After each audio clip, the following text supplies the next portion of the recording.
Lamar Hurd's going to stop by at 4. Michael Holton in studio for Holton on Hoops at 4:20. And the Godfather Dwight Jaynes talking Jailblazers and playoffs at 5:20. Tomorrow night, we have the finale of the NBA play-in tournament. Both games are on Prime Video. The Hornets will be in Orlando to meet the Magic. They're favored by 3.5. The Warriors will be in Phoenix to meet the Suns. They also favored by 3.5. The winners will be the 8 seeds in their conferences.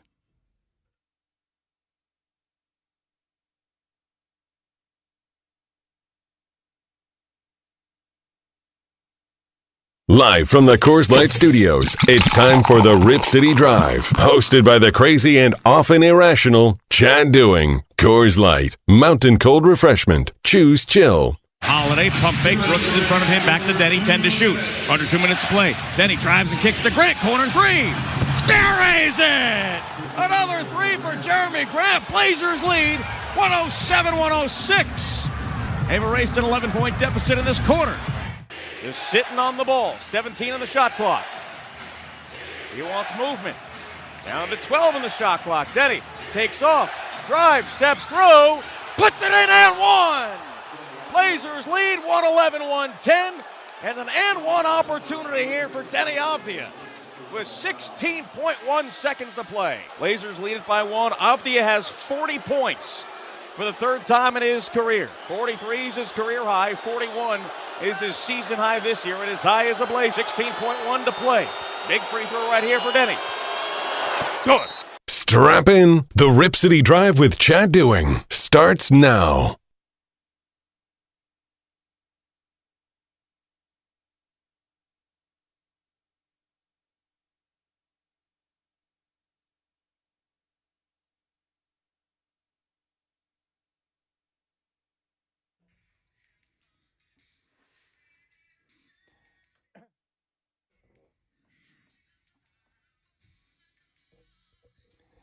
All right, I'm trying to keep it together. The last week has been a whirlwind with Trailblazer basketball, and I was able to get some pretty good sleep last night, but I have been burning it at both ends. I mean, seriously, it's been great. And I always forget how awesome, playoff-type basketball is, but when you got it, it's a good thing. I'm excited to be here, and I'm really looking forward to the show today. I'm not happy to be in the studio. It's still a mess in here. We got people, chaos. I walked into the studio today, and they've got the first coat of paint that are on the walls. Everything was covered in plastic, and there's a dude with a bucket and a hard hat, and he's painting the walls, and he's like, is this going to be a problem?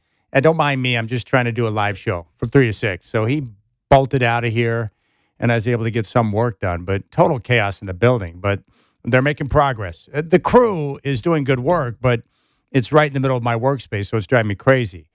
Big show today, and I'm really looking forward to the show today because I like the guests that are going to join us. Danielle Williams, who is a big-time college basketball player, and she's now the youth coach for your Portland Trailblazers. She's going to join us here in about 20 minutes. We're going to take on the playoffs, and she's got some personal news that's exciting that she'll share. And also we'll talk about the youth programs for the Trailblazers. They got some great stuff going on where you can get your kids plugged in to do some basketball training. So we'll talk with Danielle Williams at 3:15. At 4 o'clock, Lamar Hurd, my man, my brother.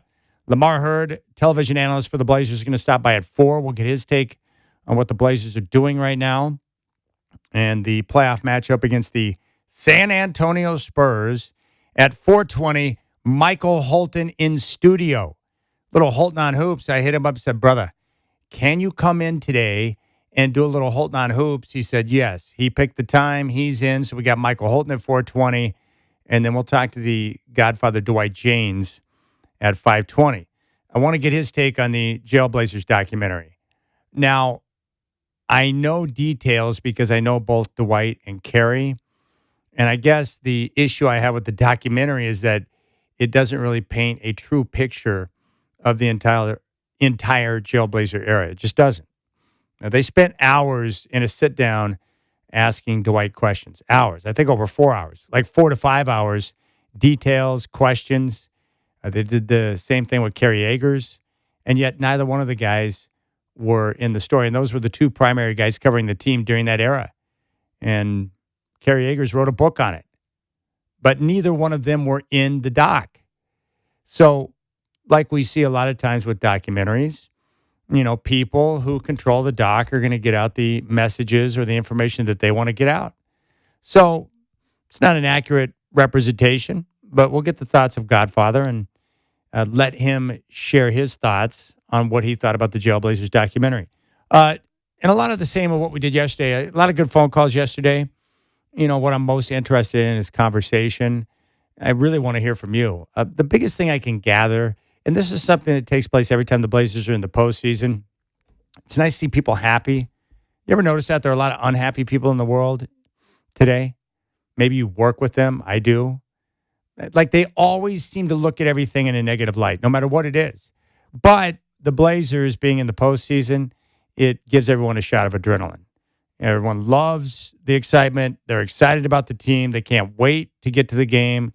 A lot of people are buying tickets right now. You can get tickets right now. Just go to trailblazers.com.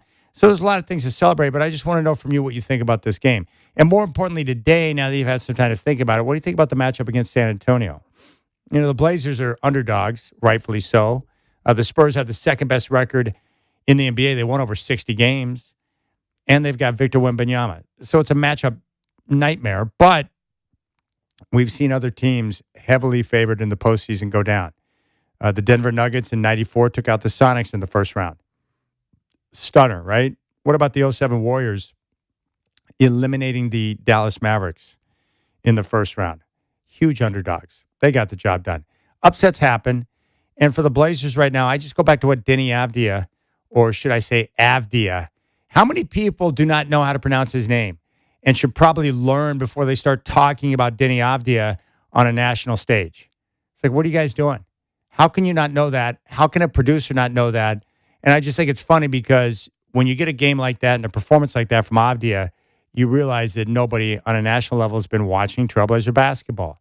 Not that I would assume that they should be, but before you talk about a star player like Avdia, you might want to figure out how to pronounce the guy's name.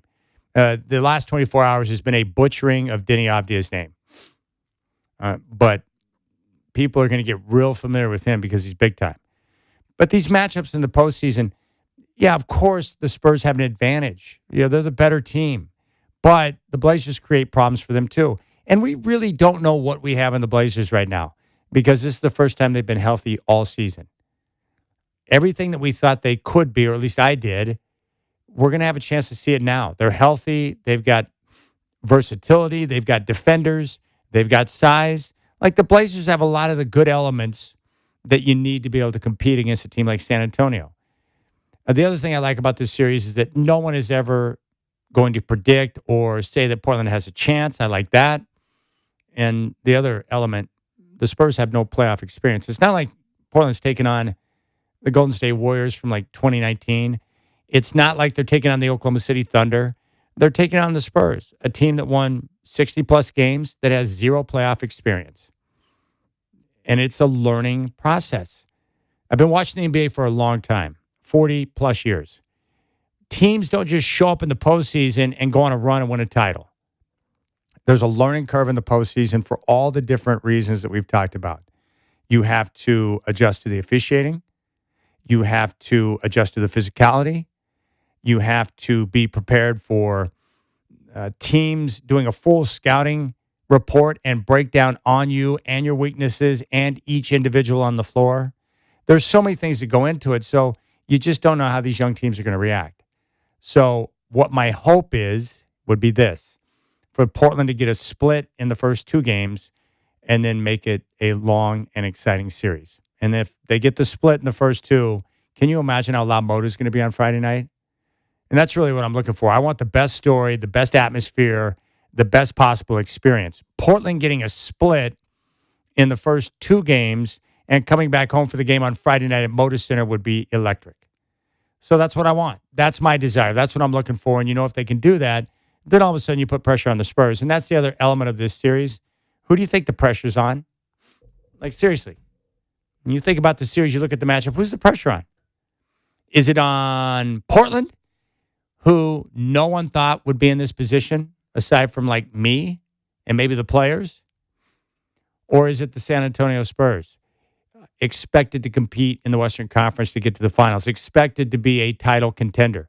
They've got Victor Wembanyama. They've got all the attention. They won 62 games. They're the ones that have to come out and perform. And so I feel like the Blazers right now, they can play free, they can play loose, and they've got a bunch of house money. It's all house money. And you know this as well as I do, gambling, being at the card table when you're playing with house money is fun. Why? Because you got nothing to lose. Nothing. And so I like that. I think there are a lot of good elements going Portland's way, but most importantly, health. Just knowing that you have access to everyone. And as I talked about, Chris brought up a good point, Chris Burkhardt. The Blazers with Holiday, Thibault, and Kamara, 3 terrific perimeter defenders, and all 3 defend in a different way. They've got size in Klingon and Robert Williams to be able to deal with Wemby. Multiple perimeter defenders. And, the Blazers, they're going to be better defensively now because they're healthy. And they got some scores. But think of it like this. Yes, Wembanyama is a problem. But you know who else is a problem? Denny Avdia. It's not like the Spurs have a big answer for Denny. He's just going to be himself and attack the paint and get to the free throw line. He's been doing it all year. It's not suddenly going to come to a halt in the postseason. So the Blazers have some, things that are working on their side too. So you go out there, get the split, come back home and try and make it a long series. And as each passing game goes by, more pressure will be cranked up on the Spurs. And that's a good thing. And that's what I want. And it would be awesome if they could upset them. I hate San Antonio. They're fat women, according to Charles Barkley. The fact that they've gotten lucky in the lottery multiple times. Their Bitterman coach, Greg Popovich, for years, very condescending. I don't like anything about him. So I'm not down with the Spurs. I'm not down with their story. I think Victor Wembanyama is awesome, but I want the Blazers to challenge them. And like Denny Avdia said, if we're connected and we're healthy, we can be dangerous. So that's a good spot, and that's really what they wanted it to be this year. Be dangerous, and they are right now. Very dangerous. Okay, big show. Danielle Williams, youth coach for the Trailblazers, coming up next. Lamar Hurd going to stop by at 4. Michael Holton going to stop in studio at 4:20. And Michael, I apologize ahead of time for the mess. I apologize for the mess, Michael Holton. And then at 5:20, The Godfather sharing his thoughts on the Jailblazer documentary. All right, 503-248-0620 is your telephone number.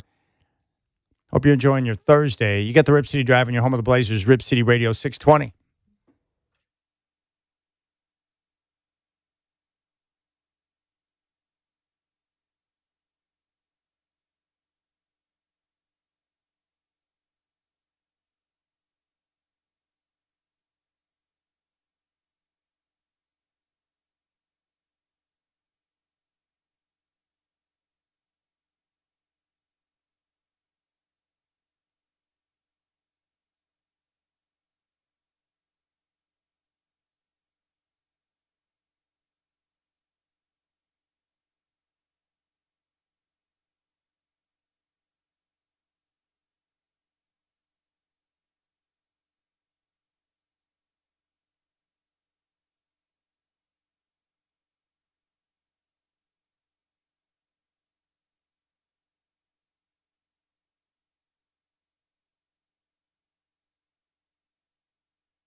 All right, our next guest played her college basketball at Indiana. She's now the senior manager for youth basketball with the Portland Trailblazers. I ran into her on the concourse a couple of weeks ago. I said, Danielle, I would love to get you back on the show. She goes, no problem. Let's make it happen. And so here she is, Danielle Williams, back on the show. Hey, Coach D, I appreciate you making time for me. Oh, thank you. Of course. Yeah, thanks for the warm welcome. Hey, what was it like for you to watch Indiana go and have one of the greatest football seasons of all time and win the national title? You had to be talking a lot of junk to your friends, I would think. Oh, my gosh. You should have seen me parading around the office with my candy stripes, with my IU, everything. I mean, I went and got a new bumper sticker on my car so everyone would know. It got really serious. That's great, man. It was so much fun to watch that happen. Oh, by the way, congratulations. You're a new mother, which is awesome. Yes, yeah, thank you. My daughter, Dove, she is 13 months old now and, runs the household and is up walking around and playing with our dog and getting into everything, and it's been a lot of fun. Boy, that is an experience, isn't it, when they go from the baby stage to all of a sudden having access to movement and getting their hands into everything. Like, it freaked me out because I'm like, great, we're going to get a finger into the power socket. They're going to try and climb into this, do that. It's wild time. Oh yeah, it almost happens in the blink of an eye from them just being able to lay there to now, like I said, just running around the house it's a trip for sure. Well, that's awesome, and congratulations. We're talking to Coach D, Danielle Williams from the Trailblazers, youth basketball manager. All right, now that you're another year in, as you're getting settled into your role, how are things going overall when you look at the youth program with the Blazers? Yeah, overall, I would say things are trending in the right direction. We've been able to grow an incredible program. We have an incredible group of coaches. We have a small but mighty staff with myself and Jaylen. We just launched our Instagram page with a shameless plug at Team Rip City Hoops on Instagram to keep folks updated there. And I mean, yeah, we've honestly kind of taken this thing and did a complete 180 from where we started a couple of years ago with just a handful of events and, just getting our name and our brand back out there in the youth basketball space. And, yeah, honestly, like I said, it's been a whirlwind. It's been crazy, but looking back, I'm definitely proud of the progress that me and Jaylen have been able to make over the last couple of years. And, we're not satisfied. We want to continue to grow and build our program to be, the best in Portland, but yeah, definitely just, like I said, just proud of the progress we've made so far. Yes, that's so great. I wanted to talk to you, too, about She Hoops. I've been talking about it a lot and promoting it on the Trailblazers Audio Network, but She Hoops is your program where you work with, girls, not just on the game, but also, beyond basketball. And, with my daughter, who is almost 17 now, like, she wants to participate in sports, but she's a little bit shy and doesn't want to make a fool of herself and stuff. And I would imagine you probably deal with a lot of girls who are uncertain but would enjoy the opportunity to get involved with hoops. So talk to me about She Hoops and what you're trying to do with that program.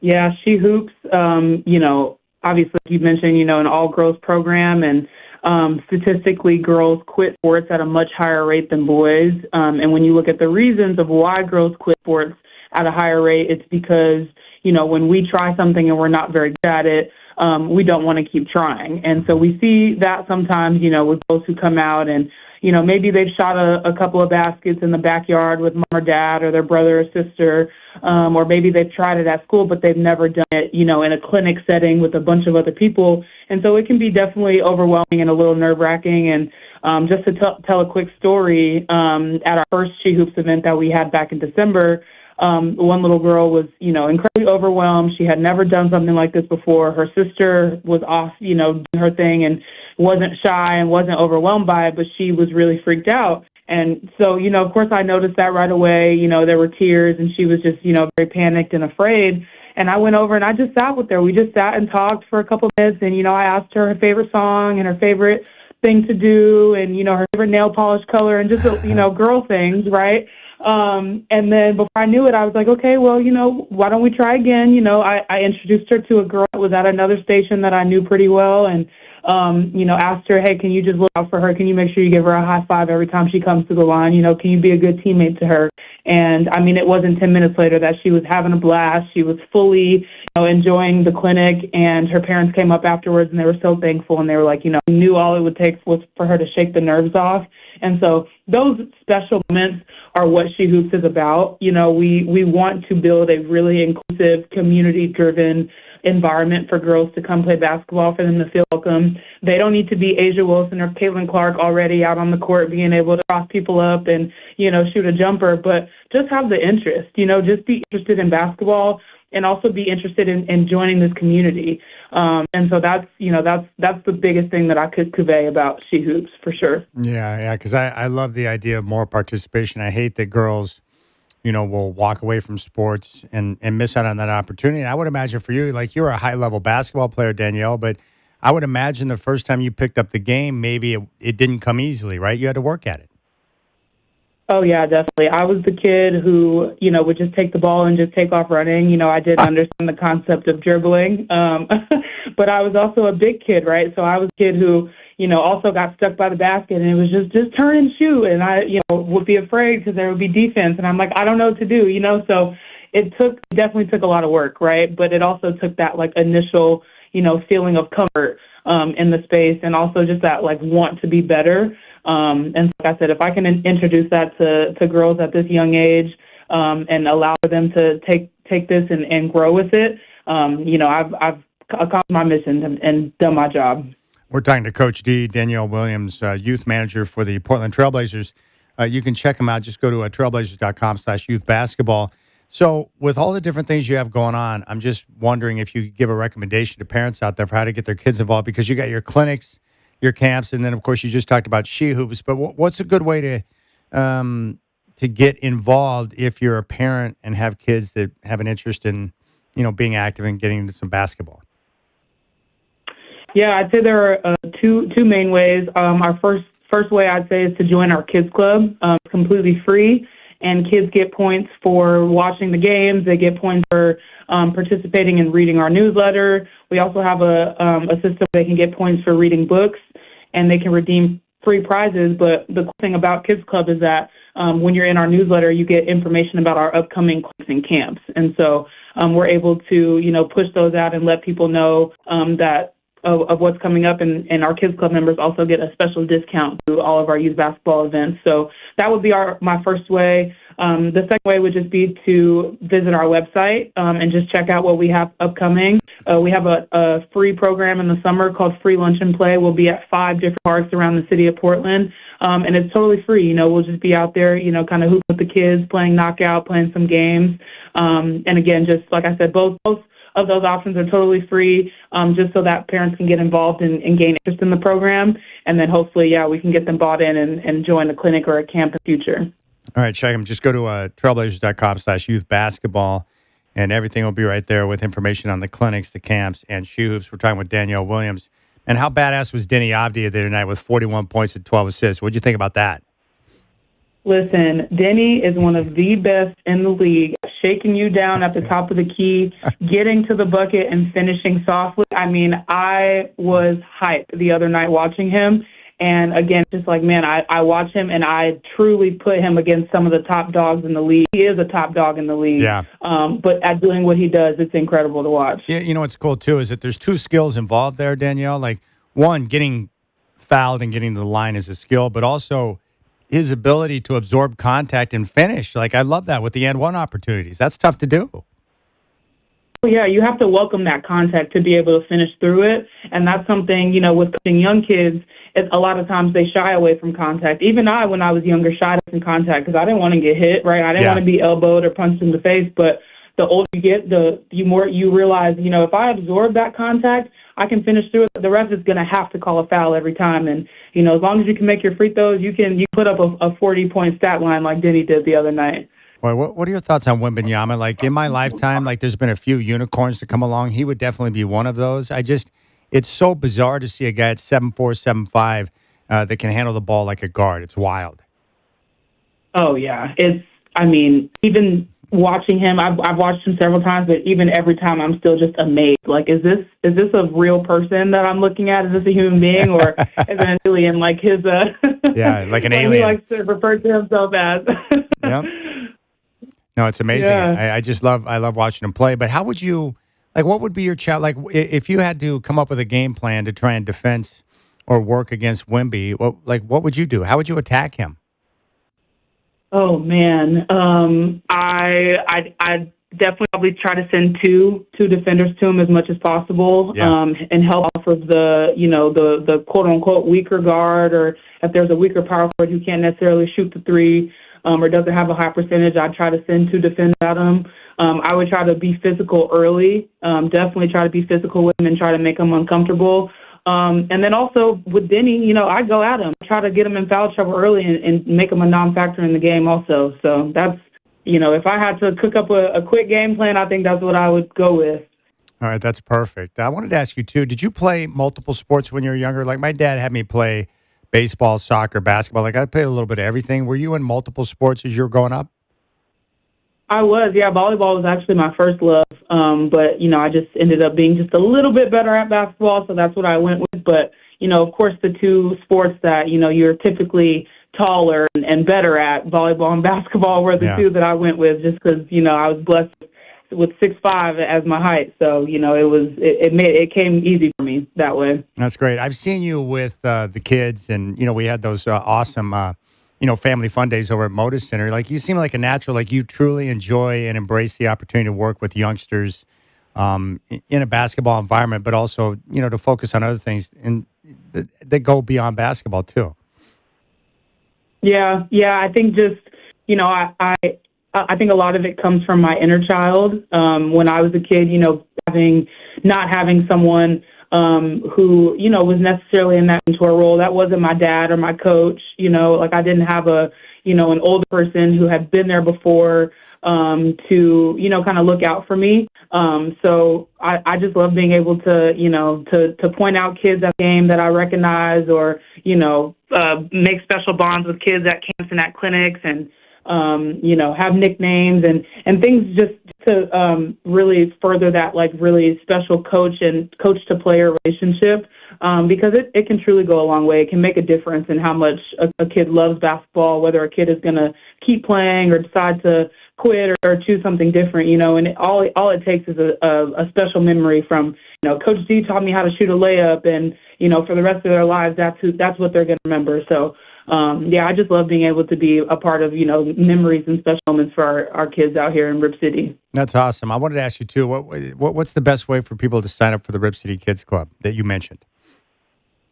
Yeah, if you just visit RipCityKidsClub.com, like I said, totally free to join. Takes a couple minutes to register, and it does take an adult to register. It just takes about 5 minutes, and you'll be in our kids club. That's awesome. All right, one more thought. When it comes to sports, sometimes I'm resistant to change. So when the NBA play-in tournament was first announced, I was like, I don't know about that. But after watching the games the last couple of nights, like, it's been great basketball. What are your thoughts on the play-in tournament, the format and the way it's set up with kind of a wild card feel to it?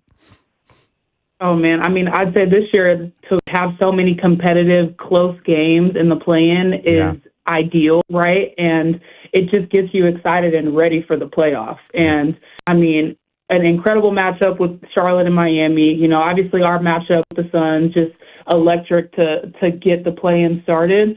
Like I said, just set the tone for the playoffs. I think it's exciting, and this is the best time of the year of playoff basketball. We just came off of March Madness, which is truly the best time of the year, right? And then we get to follow it up with playoffs, and it's just, the end of basketball season, I just think is the best time.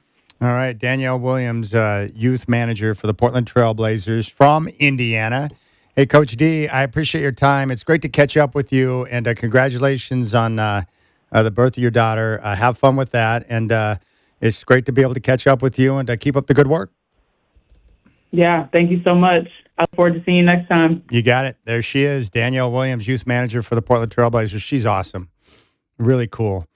And, it's I've always thought, like, when I see certain moms or teachers, like, some people just have a knack for being able to connect with kids, and she's definitely one of them because she truly cares. And as she said, it's like her inner child. She never had that role model who was older that she could connect with when she was younger, and so she wants to be able to do that now for kids.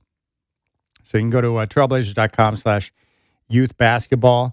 You can sign up for a Rip City Kids Club. Just go to ripcitykidsclub.com, and there's no charge to join. It's that simple. So a big thanks to Danielle. And she loves Denny Avdia, too. Denny is a problem. And the Spurs, like, we're worried about Wemby, rightfully so, because he's a shot blocking machine, handles the ball like a guard, stands like 7'4". He's an alien. But Denny Avdia is a problem, too. And the Spurs are going to have issues trying to keep him off, out of the paint when he gets those paint touches, attacking the rim. And, the officiating is going to get, even more interesting as we get into the playoffs. They're going to allow guys to bang each other. I mean, just the play-in tournament, the officiating has been different. I mean, that Portland Phoenix game was very physical. Last night's game, how about the Clippers, too, by the way? Just being the Clippers, like they have been my entire life. Just a disaster. They've got the brand new, shining Taj Mahal to play basketball, and they still stink to high heaven. Kawhi Leonard got shut down again last night, just like Drew Holiday and Tamani Kamara shut him down last Friday at Moda Center. Draymond Green was up in his business late in that game. See, remember what we talked about? I told you the better pathway is to go into Phoenix and get the win now and not screw around. Can you imagine having to play Steph Curry in a one-game situation? We don't need that. We did not need that. And the Clippers got a big dose of that last night. What did Curry have, like almost 40? Just making it rain, had that big third quarter. So, I don't know. Interesting. Great game, though. The games have been terrific, especially that Charlotte-Miami game right into the Portland-Phoenix game. And then we got a couple of good games yesterday. And the two tomorrow night. There'll be two games to determine the 8 seeds on both sides. And this is going to be tomorrow, Prime Video. Hornets at the Magic, 4:30 tip. And then 7 o'clock, Warriors are in Phoenix to take on the Suns.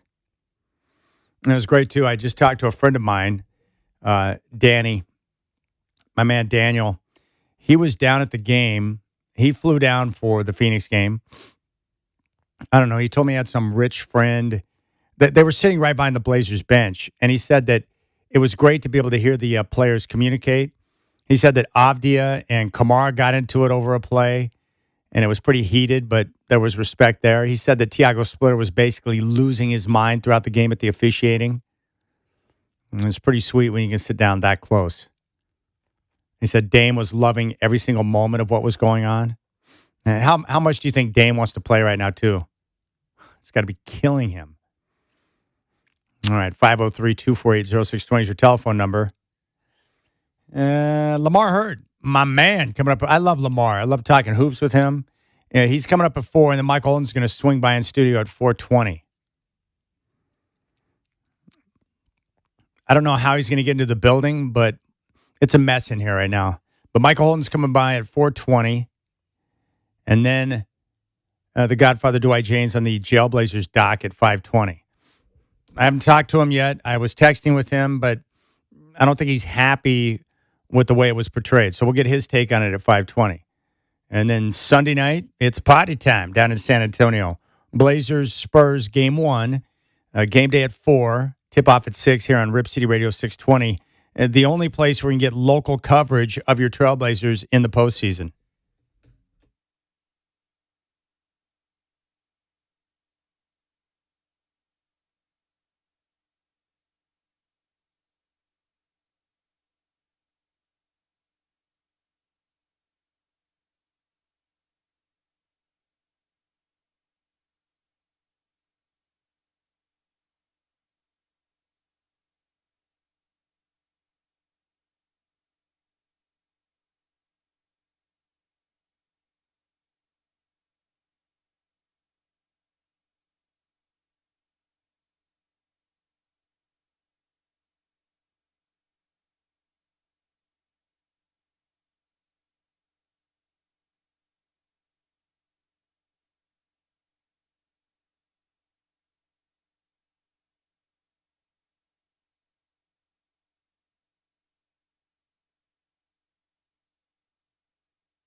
All right, one video that's making the rounds on social media right now. Angie Mintink, who is one of the Seattle Mariners broadcasters, she was, on the sideline or off the first baseline, sitting in her chair where she was positioned, and her phone, she was caught on video asking AI good questions after a tough loss in baseball. And the guy that put out the post, John Root, was, cracking on her for utilizing AI in this situation.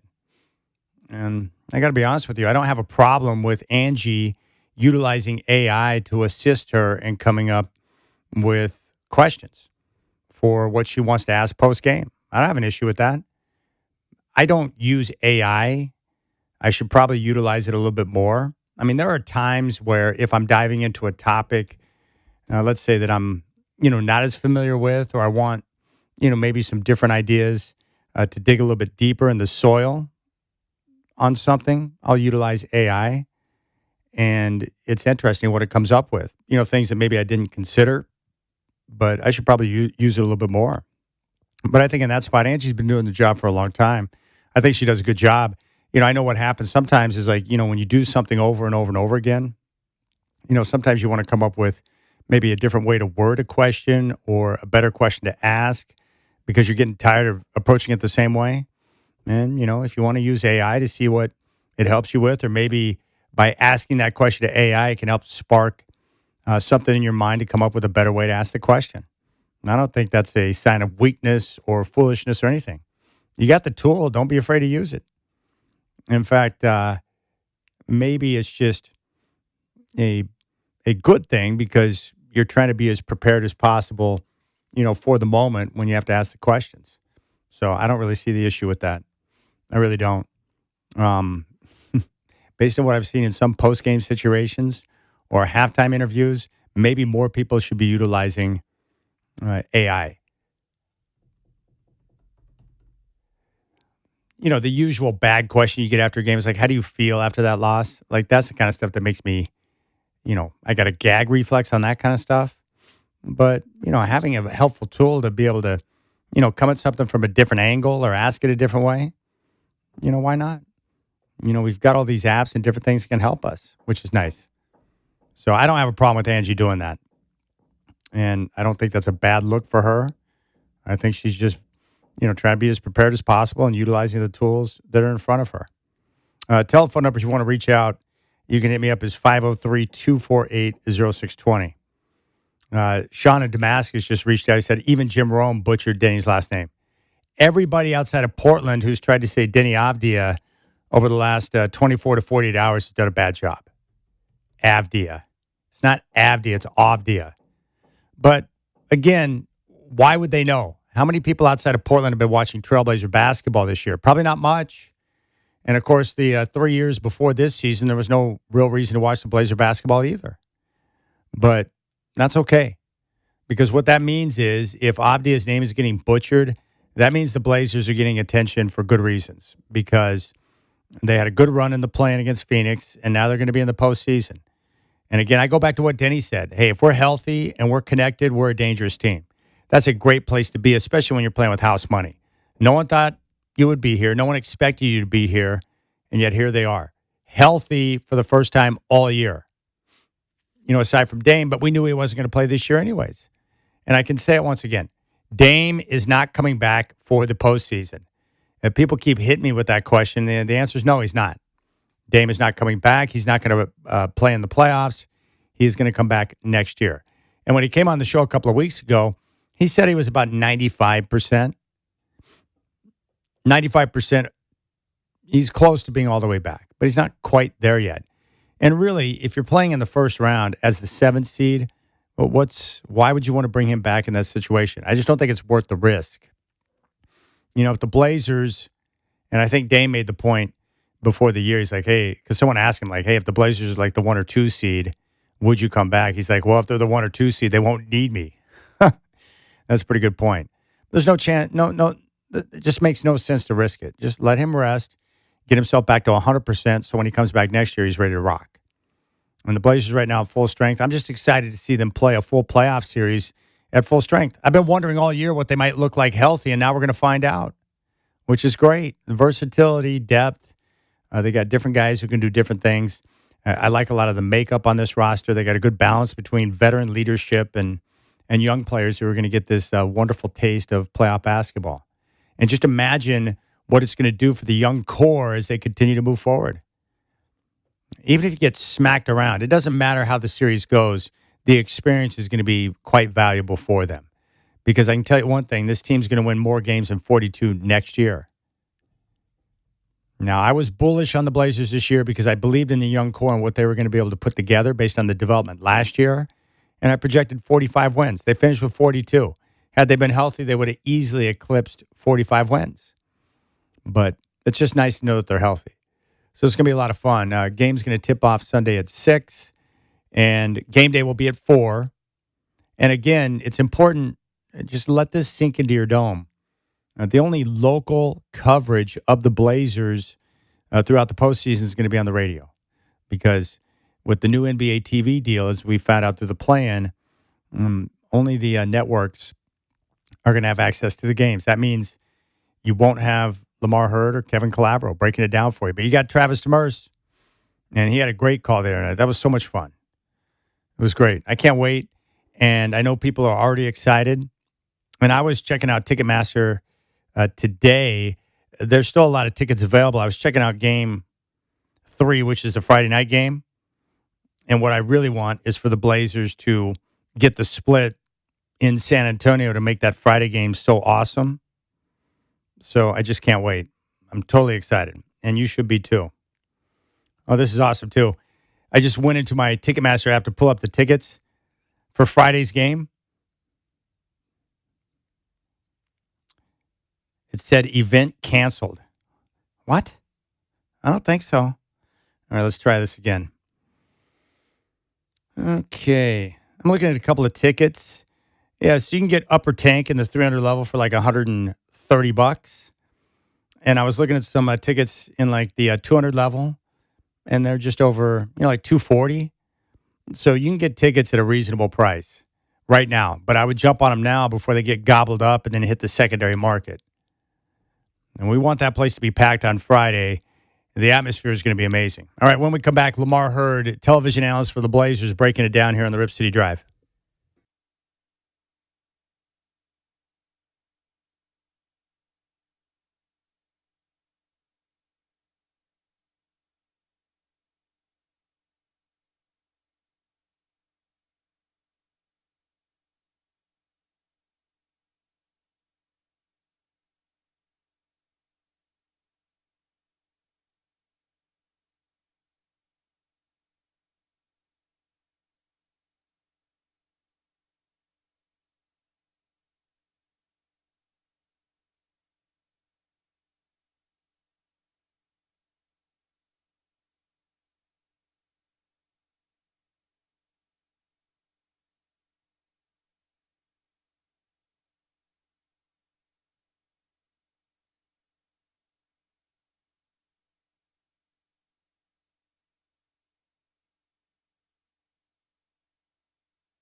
All right, it's now 4 o'clock, Chad here. What's going on, my friends? Hope you're enjoying your Thursday. The Trailblazers will kick off their playoff run Sunday night in San Antonio against the Spurs. Tip-off at 6. And Chris Burkhardt will have game day at 4 on your home of the Blazers, Rip City Radio 620. The only local coverage of the Trailblazers throughout their playoff run is right here on Rip City Radio 620. Lamar Hurd's going to join the show in just a couple of minutes. Michael Holton going to stop by in studio at 4:20 for Holton on Hoops. And Dwight Jaynes will talk Jailblazers and playoffs at 5:20. Tomorrow night, we've got the NBA play-in tournament. The finale, 4:30 on Prime Video. Hornets are in Orlando to meet the Magic. Charlotte favored by 3.5. The winner will be the 8th seed in the Eastern Conference. It's 7 o'clock on Prime Video. Warriors are in Phoenix to meet the Suns. The winner of that game will face Oklahoma City in round 1 in the West.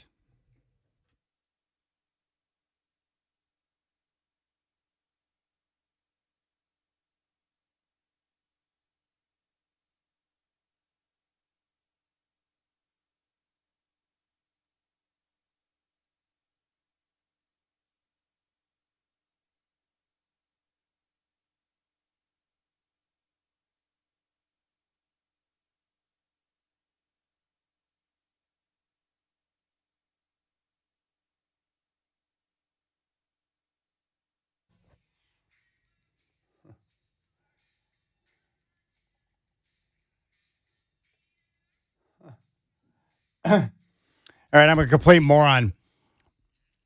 Lamar Hurd's coming in next Thursday on the show. Gosh, I'm so dumb. Anyways, there you have it. Lamar Hurd next Thursday. I just misread. It's been so chaotic, but he's going to come in next Thursday before the home games. So, Brendan, you don't have to worry about him calling. I had to double check. I'm like, because Lamar always calls on time. And so I just double checked my calendar. But yeah, next Thursday, Lamar Hurd will join the show, which means Michael Holton's going to join me in studio coming up here in about 18 minutes. We'll get his take on the matchup with San Antonio and how the Blazers can get it done. Your telephone number here is 503-248-0620. I'd love to hear from you. You know, your thoughts on the matchup. Can the Blazers pull off the upset? How would they go about getting that done? And if you got any thoughts coming off the play-in win over Phoenix, I'd love to hear your thoughts too. I just thought, you know, team effort like we've seen throughout the course of the year. Denny Avdia was magical with 41 points and 12 assists. And, you know, we're all worried about we're all worried about Victor Wembanyama. Well, the Spurs are worried about Denny Avdia right now because of his ability to attack the paint, get to the rim, and obviously get to the foul line. And as Michael Holton always points out, getting to the line is a skill. And Denny's great at it with that little gather move. I mean, it's hard not to hack the guy. I mean, he was so effective that he upset the Suns, who were whining about the officiating after the game. And it's pathetic. Look, here's the deal with the officiating. I'm going to clue you in on something. It sucks. No disrespect to anyone who is an official in the NBA, but they all are garbage. And the problem with the officiating is that it's wildly inconsistent game to game. And it doesn't matter the crew. They're not consistent in how they apply the rules. Now, since we know that the officiating is garbage, and it has been for an extended period of time, what you have to do is you've got to be like me. Now, I'm not good at a lot of things, but one thing I've done is I have mentally changed the way I look at officiating. And it's helped my life. I have better health because I've learned how to mentally control myself when it comes to officiating. So what I did was once I came to the realization, like, man, these guys suck. And I can't believe that the league allows this type of officiating to continue. But once I realized there was nothing I could do to change it and that it wasn't going to change, I said, you know what? I'm just going to work off the assumption that every single game that I go into, whether I'm at a game as a fan, covering it, working for the Blazers, doing whatever, I'll just work off the assumption that the officiating is going to be awful. So when it is, I don't lose my mind. Because it used to really bother me. I'm like, how can you be so bad? How can they make that call? Why are you so inconsistent? How can one team have 30 more free throws than the other team? But now I'm fine with it. I don't care. Because I just assume the worst. And then when it is, I don't freak out about it. That's how you got to operate. That's exactly what you got to do. All right, I got some good news. This is pretty sweet. We know with the Hillsborough Hops getting their new ballpark, and it is beautiful. If you've not been out there, you need to get tickets and go. The Hops ballpark is awesome. I was out there for opening night when they played their first game out in Hillsborough at the brand new ballpark. It's unbelievable. You're going to walk in and be like, whoa. Well, in addition to baseball, one of the great things about having a venue like this, and this should be a good reminder to everyone out there that's concerned about tax dollars being used on the Moda Center. They've just announced a concert. And I love live music. I love concerts. I love being able to go and check out concert venues that are outdoors during the summertime because the summertime here in the Northwest is typically pretty good. So K.L. Wambacher put this out and I saw it. Just announced multi-Grammy award-winning band and Rock and Roll Hall of Fame inductee Chicago. Chicago is coming to Hillsborough, performing at Hops Ballpark on September 25th. Tickets go on sale next Friday, April 24th. We'll see you there. Well, you are going to see me there. Now, I love Chicago. They have many great songs. My only beef with Chicago is the first time I saw them, we actually got tickets, no joke. My buddy Steve and I, this is way back in the day. We had tickets to see them on September 11th, 2001 at Spirit Mountain Casino. Needless to say, that show got canceled. September 11th, 2001. I had tickets to go see Chicago at Spirit Mountain. That show got canceled, and so we saw them the next year up at the Puyallup Fair. And they were terrific, but they decided to put together a medley. They have so many songs that they did a medley of like 4 of their songs. They're really good songs. And what a medley means in musical terms is that we're going to play a few songs here. We're not going to give you the whole song, so we're going to screw you out of what you really want. That's what a medley is at a concert. It's garbage. So I held that against them. I am very, I hold musical grudges. If I pay big money to go see you in a concert and you gyp me in any way, shape, or form or anything I perceive to be a gyp, I'll hold it against you for a while. And then you've got to work your way to get back into my graces so that I can forgive you. And then I've seen them a couple of other times. I saw them in Puyallup. I've seen them out at the amphitheater in Clark County. And the last time I saw them was down at Spirit Mountain a few years ago. And I had great seats up close, because I had a couple of connections down there, and they were great. No medley, no nonsense. They just, smashed out their hits for like 2 hours. It was very good. But this is what I'm talking about. The reason why this is so good is because we're going to get more concerts like this. So even if you don't like Chicago, maybe you're not down with Chicago, they're going to have many more concerts like this. And because of the venue being so awesome, bands and performers are going to want to play there. And Rob Sipsey, who's a friend of mine, he chimed in. He's a artist himself. He talked about, being outdoors and how even though there are a few things you have to overcome with the elements, that if the weather's nice, that bands and artists, they love doing outdoor shows. So we'll get more stuff like this. And this is why the Moda Center is so important. And the reason why I'm okay with, delivering a few tax dollars to get this deal done is because, just think back over the years, all the different times you've been at Moda. With all the different shows, the concerts, the different things you've gone to, basketball games. I guess it's made my life better because I've seen a lot of great things there. I've been to numerous Trailblazer games. I was season ticket holder for the Portland Forest Dragons for a couple of years with my buddy Chris Tenney. Had a chance to see Kurt Warner as an Iowa Barnstormer at Moda Center before he went to the NFL. I took my daughter on my first daddy-daughter date to see Disney on Ice. That was pretty cool. I took my parents to go see Neil Diamond back in like 95, 96. Amazing. I saw Steely Dan for the first time at Moda Center. I've seen the Eagles multiple times inside of the Rose Garden at Moda Center.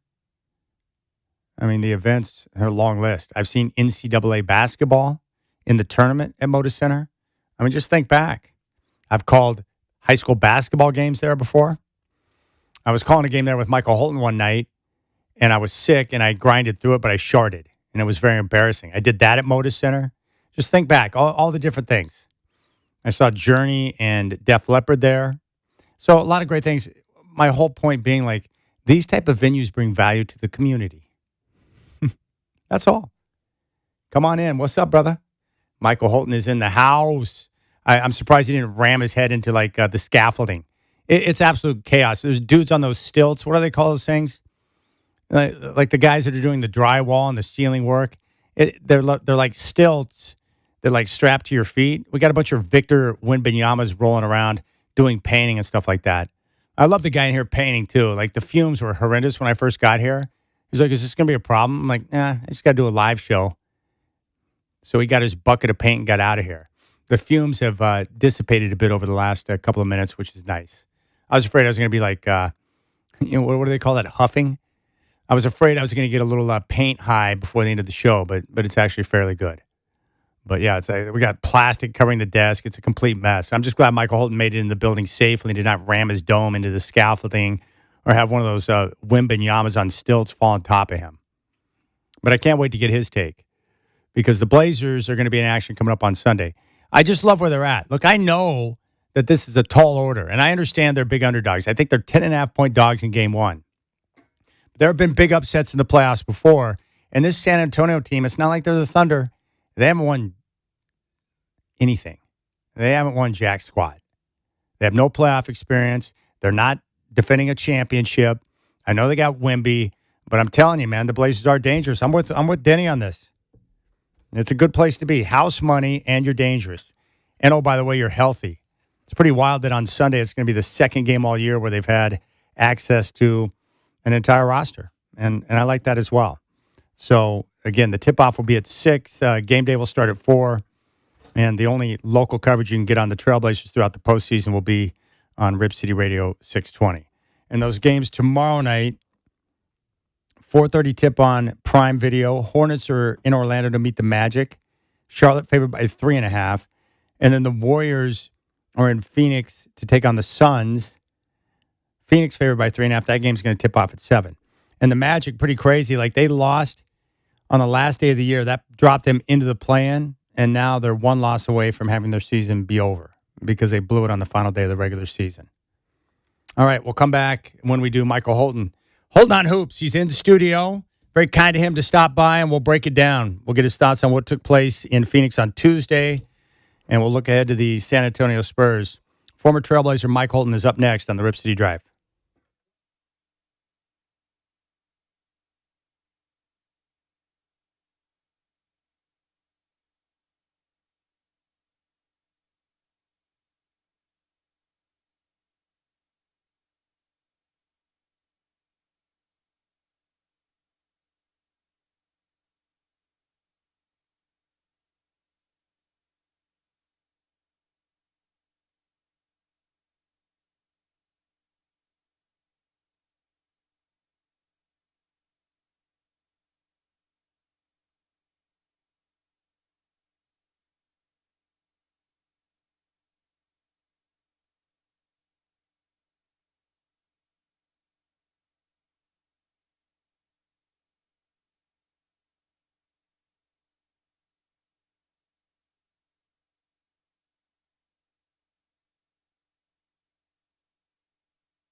Well, this certainly is a treat because former Trailblazer, coach, radio, television analyst Mike Holton's in studio for a little Holton on Hoops. My brother, it's good to see you. Thank you. Oh, it's good to be here, Chad. I always appreciate the invitation. Well, I love it, too, because the other night when I had him on the pregame show, I was like, Michael, what does Miss Holton have on the menu for the Blazer game tonight? You're like, no, Chad, I made pasta tonight. So I apologize for not understanding your Denny traits where you can do a little bit of everything. I respect it. No, and I had energy, right? So since I wasn't working and I was going to be watching the game, I said, well, let me get in the kitchen and kind of put something on the table that I feel good about. I love it. Well, I was excited about that game the other night. There's a lot of things to break down. First off, Denny Abdia, 41 points and 12 assists. And what I really like about him is how as the game went on, and it was a physical game, the refs were letting those guys bang a little bit. He thrived in that environment, but I noticed something new. It was more of a selfish Denny saying, I'm going to handle some responsibility here. What'd you see from him? Yeah, I would use the term a self-centered Denny more than a selfish Denny. And just splitting hairs with you because self-centered is, okay, I have a leadership responsibility and I'm comfortable in the role. So I'm comfortable being centered in that responsibility. Okay. And so I see Denny in that sense, at least in the Phoenix game particularly, was the culmination of a lot of possessions. Yeah. I mean, we've seen Denny get downhill. We've seen people shrink the floor. We've seen him not get calls. But we always see physicality associated with his game. Yeah. And what we see now is a composure and a resiliency with the physicality. He's not distracted by getting a call or not getting a call. All right. You mentioned this to me earlier in the year. This is right around the time that Denny had taken over as the primary facilitator. And what we continue to be impressed by is the success he was having. And as you pointed out to me, it was success after teams have enough tape to be able to game plan, to come up with ways to stop you. And yet he was finding ways to adjust to the adjustment and still have success. Yeah, being able to level up when you're a primary weapon on a team in the NBA is not easy. I mean, we've seen the Blazers construct defenses that impacted Kawhi's ability to be successful, that impacted Devin Booker's ability to have the type of success to will his team to win. Yeah. And we're seeing Denny on the other side of that coin, right? Taking that responsibility and making those game-winning plays. And don't misconstrue what I'm saying, because there's a lot of contribution in the Trailblazers orbit that is responsible for winning. Yeah. But right now we're talking about that primary responsibility. And it makes me think of Dame, because Dame would say, there comes that time in the game when I know I need to keep the ball in my hands more. Yeah. It's that dynamic that I'm seeing in Denny. And when he waved Shaden out on that one of those final two scoring possessions, it wasn't selfish. It was, I have the ball, and I'm comfortable with the responsibility. Yeah. It reminds me of what you pointed out with Drew Holiday down the stretch, where there's been a couple of possessions where the Blazers need someone to settle him down, and he will go down and purposely get in the paint right around the rim to get an easy bucket because he knows that's what the team needs. Yeah, I mean, I love watching Drew Holiday play. I mean, I can't say that enough. Just his composure, his situational awareness in terms of, okay, I need to score more, or I need to take a jump shot, or you know what, we're in a tough stretch right here. I like this matchup I have. I'm going to drive it. Or I'm going to go back to the basket, back you down, compromise your defense, give you multiple opportunities to rotate, or I'm going to just shoot over the top of this guy that's on me. I mean, watching Drew go through the check down list like a quarterback on some possessions is amazing. Yeah, and I like to see the variety in his game. He's developed a nice little step back three, too, where he's able to get the separation and get the shot up over the top of guys who are longer than him. Yeah, and get a lot of separation. And Chad, we watch it as fans, and I want to make sure people understand how hard it is to get separation going backwards or to the side and knock down a three. Yeah, because it's easy to lose your balance. Yeah, you got to have lower body strength. You've got to have a coordinated release. You've got to have a recognition of the defense and where they are. I mean, there's just a lot of things that go with step back threes. Yeah. Now, that game on Tuesday was bizarre because very choppy first quarter. Then the Blazers went on that massive run, 26-8, to build a 14-point lead. But then the Suns went on that big run before halftime to cut the Trailblazer lead to 3. And then they just continued. The scoring slowed down in the third. And then the Suns go on that big run to still start the fourth, and they're up by 11. And I'm thinking, man, the game's over, but the Blazers battled back. It was a weird flow to the game. What were you thinking as you were watching it? No, I was hollering at the TV. I mean, in the first quarter, the Blazers were making all of these threes and not getting paint touches. And I'm going, no, that's fool's gold. That's not how we play. You're going to miss those shots eventually. I'm just being a fan, just a straight fan. And so I'm watching the game, and I'm like, they're taking what the game is giving. And so that kept happening, the ebb and flow in the game. But the thing I really want to bring our focus to, Chad, that I'm watching this Blazer team, and I'm going, we're not giving them enough credit for what they're doing on the defensive end, for the defensive game plan and game plan execution on a nightly basis that is creating different looks offensively, whether it's pace, space, half court. What we're not seeing is the Trailblazer team that relied heavily on offensive rebounding most of the season. I mean, the best second chance point team in the league. Yeah. Because when they got forced into grinder situations in the half court, they had to manufacture enough energy to extend possessions. Yeah, that makes a lot of sense. Yeah, and it's pretty amazing. But in that game, they won the battle of points off turnovers. They won second chance points, and they were plus 24 behind the three-point line, which I didn't think was possible going into the game because the Suns shoot the three ball so well. So the key categories, they won. Yeah, and again, I thought it was led by the defense. When you look at the type of defensive plays that the Trailblazers are making, the type of attention they're giving to primary scores, on Phoenix. I mean, Dillon Brooks got frustrated. Devin Brooks couldn't get the amount of oxygen that he usually takes in to will his team into some momentum or into some runs. Yeah. Well, that's not by mistake. It's Tiago Splitters putting different primary defenders. He's shrinking the floor. He's devising different type of help defense schemes. I mean, watching the game, I'm going, there's a lot of secret sauce out there. Yeah, it's really nice. The other thing that jumped out at me, Shaedon Sharpe had a horrendous turnover in the fourth, but rebounded, made a great pass to the corner for a Grant three, which was huge. And then the play that's not getting the attention, so I've been talking about, like his defensive possession on Booker to force a bad shot that hit the front of the rim, and the Blazers get the rebound to set up Denny's final shot. Like, I was proud of him to stay in front of Booker in that spot and force a tough shot. Yeah, I think we're seeing a comfortable and confident team play through mistakes. I mean, there were a couple of mistakes that Tumani made, a cross-court pass in the backcourt. I mean, there were just a couple of things which were hang-your-head possessions or could be hang-your-head possessions. But the Blazers never hang their head. I mean, you don't see any negative body language. You don't see any overreaction to a mistake, a missed free throw. And so you see a team that is locked in. What'd you think about Klingon getting baited into that flagrant foul by Dillon Brooks? Happens. Which looked like a flop, by the way. Yeah, well, certainly there was for lack of a better word, an accentuation of the contact. I don't know if that's a word. It works. I just created a word. Yeah, I mean, there was contact, and there was contact that may have warranted a flagrant. And that's the part of the NBA that entertainment part of selling fouls that authentic fans don't appreciate. Yeah. That players feel almost like they have to engage because it's a part of the officiating landscape. And it's up to the competition committee in the league in the offseason to kind of legislate or re-legislate enforcement of fouls, flopping, and selling a call.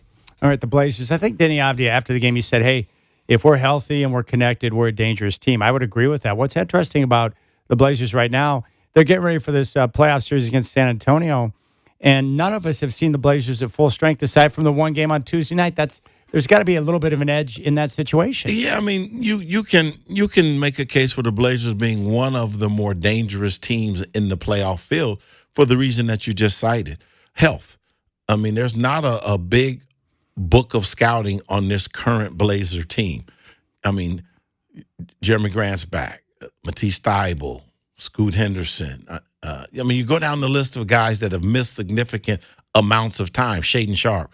And now all of a sudden they're all available and playing and have taken some snaps, so to speak. So Tiago's been able to put some combinations together to look at some things. And whatever button that Tiago's pushing, that combination is working and playing well together. Or Tiago makes a change. There are no charity minutes right now. I mean, when the game starts, I'm watching how Thiago dials up this or that. And he's not disrespecting any player, and every player seems to be pulling on the same rope. But when a combination's not working, he makes a change. He makes a change. Does he appear to be leaning on his vets a little bit more? Yeah, he's been doing that for a while, which is always, a part of down the stretch coaching is who can I trust? Who has the experience under their belt? Yeah. And that's just a part of the DNA of winning basketball and pressurized possessions and playoff basketball. All right. The Spurs are well coached, second best team in the NBA record wise. We know about Victor Wembanyama, but I like their ball movement, their execution. What are your overall thoughts on the Spurs as the Blazers get ready for this series? To me, I look at the Spurs and I see three teams. I see the team that when Wemby's not on the floor. Yeah. They play a little differently. The ball moves. Guys drive it. They're just a little different for obvious reasons. But then when Wemby's on the floor, there's still two teams. Does Wemby have the ball or does Wemby not have the ball? Because when he doesn't have the ball, he's a threat to catch a lob. Yeah. And so you're concerned about that. When he has the ball, he sees over the top of your defense and can get to the rim in one bounce from anywhere. And so you have to construct these different scenarios defensively of how are we going to position our defense to make it tough for the Spurs within at least those three different scenarios that the Spurs put on the floor. Is this going to be a combination of Klingon and Rob Will, primary coverage on Wemby, or is it other guys? No, you know what? I wanted to say this.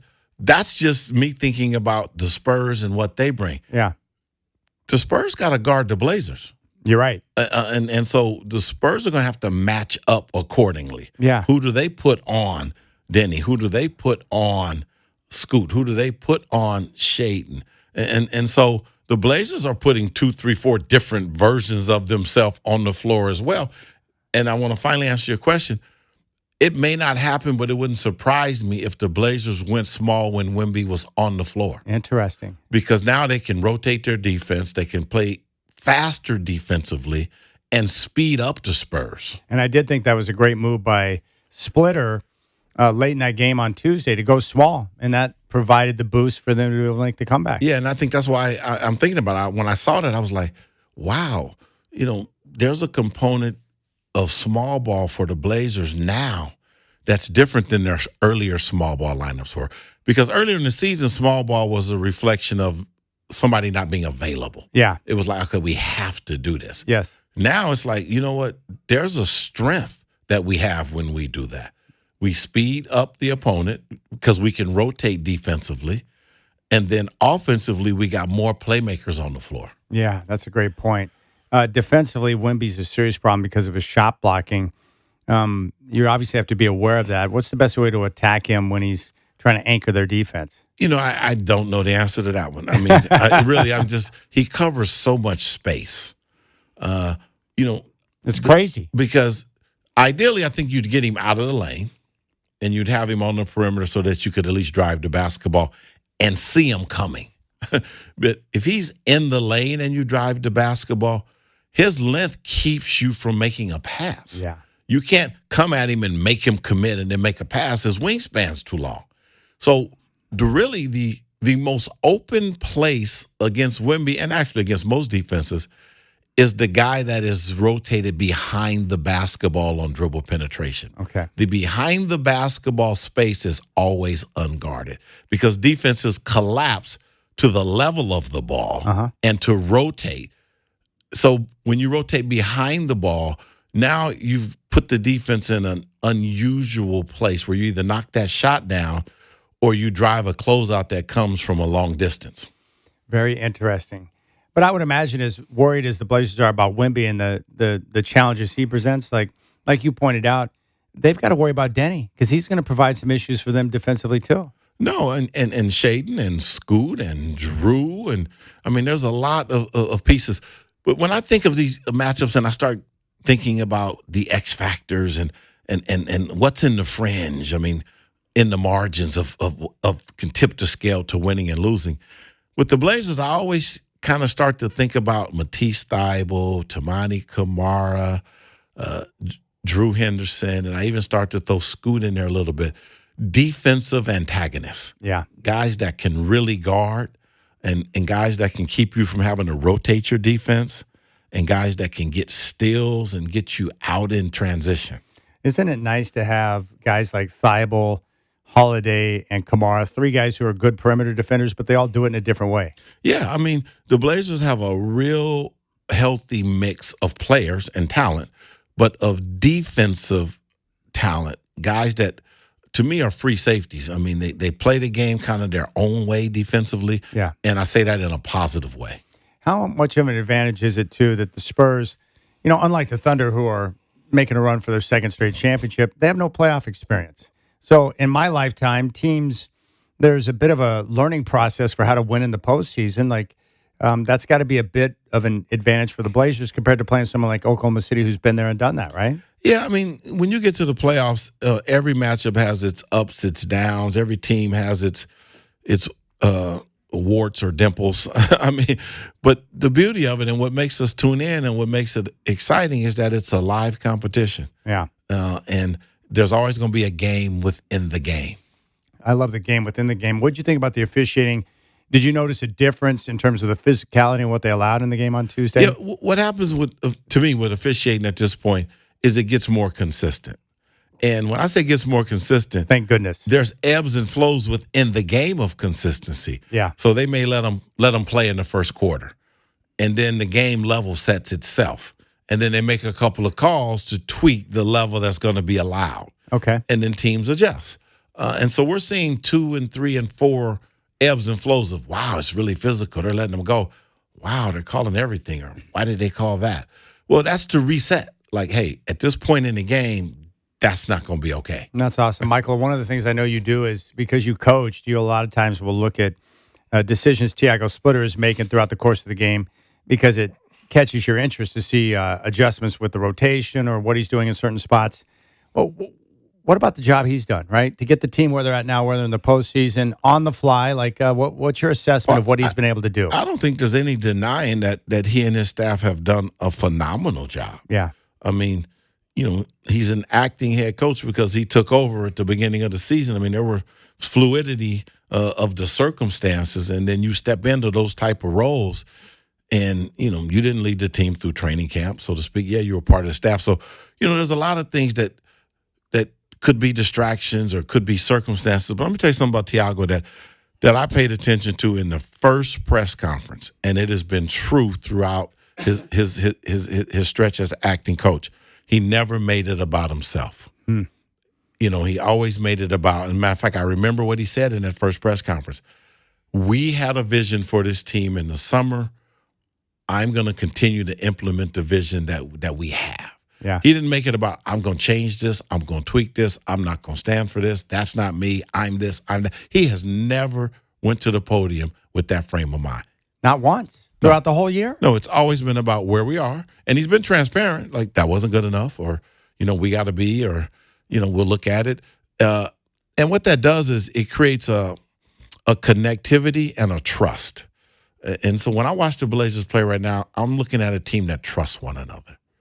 And so if coach says that I got to come out and somebody else has to play, I trust the decision. I'm going to sit down and I'm going to cheer. And that's not always the case on all teams. You look at the body language of the Blazers, it's a connected group. Yeah, that's one thing I was going to ask you, too. The one thing that's so much fun for me is, and you could see this after the game, you could see how much it meant to them to get that win and move on to the postseason. For a lot of guys to get their first postseason taste, like, you could tell it wasn't just another game. Like they cared about what was going on out there. No, and Tiago for the last, I don't know, I get chills kind of thinking about it, 4, 5, 6 games, has said, and maybe it was the first Clipper game. It was. He said, this is a must win, or this is a big game, or this is a play. These are our playoffs, or this is a must win. And I'm thinking, coaches never do that. They never put that extra pressure on their team, right? But he kept it real. He kept it 100. I love that. You pointed that out to me. These are our playoffs. You pointed it out to me because you actually were surprised that Tiago took that approach, and Ty Lue took the other direction, right? Where he's like, yeah, it's another game.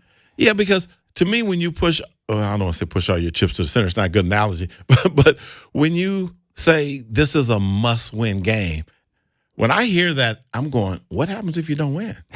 Yeah. I mean, what's tomorrow like? Yeah, is the season over if you don't win this game? Yeah, but I like that Thiago was comfortable putting that frame on the pitcher. Yeah, and then they went out and played well. Like, they responded to that message.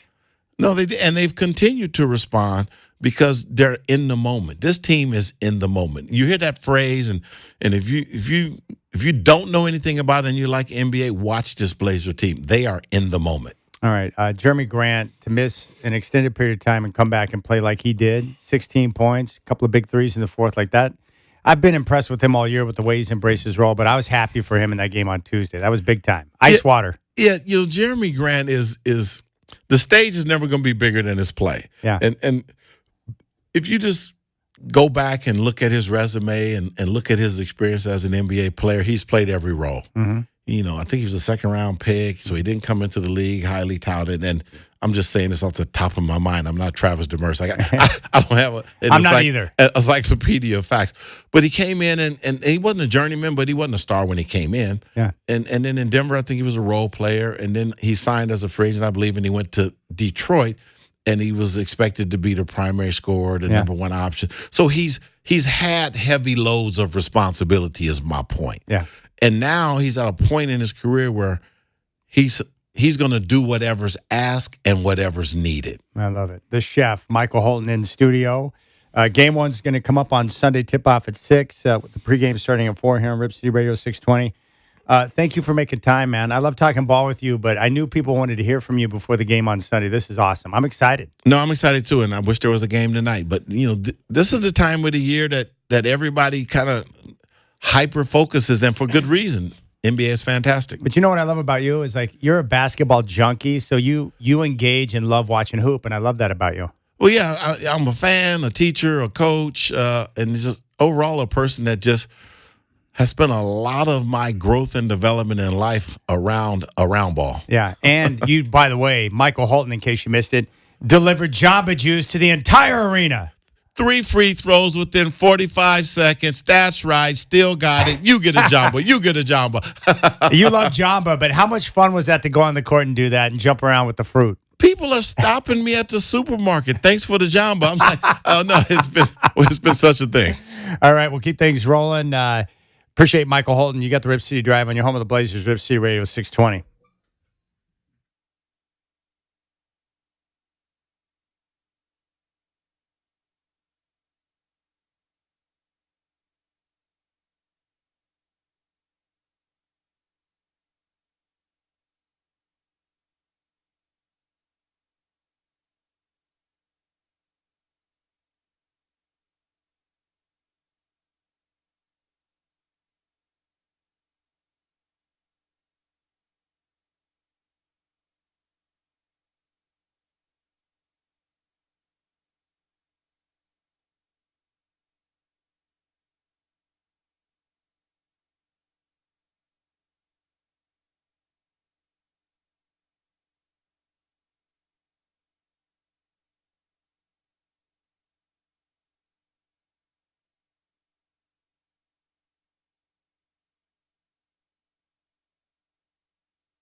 All right, big shout out to Michael Holton for taking time to jump in studio in the middle of the chaos. I feel better, though.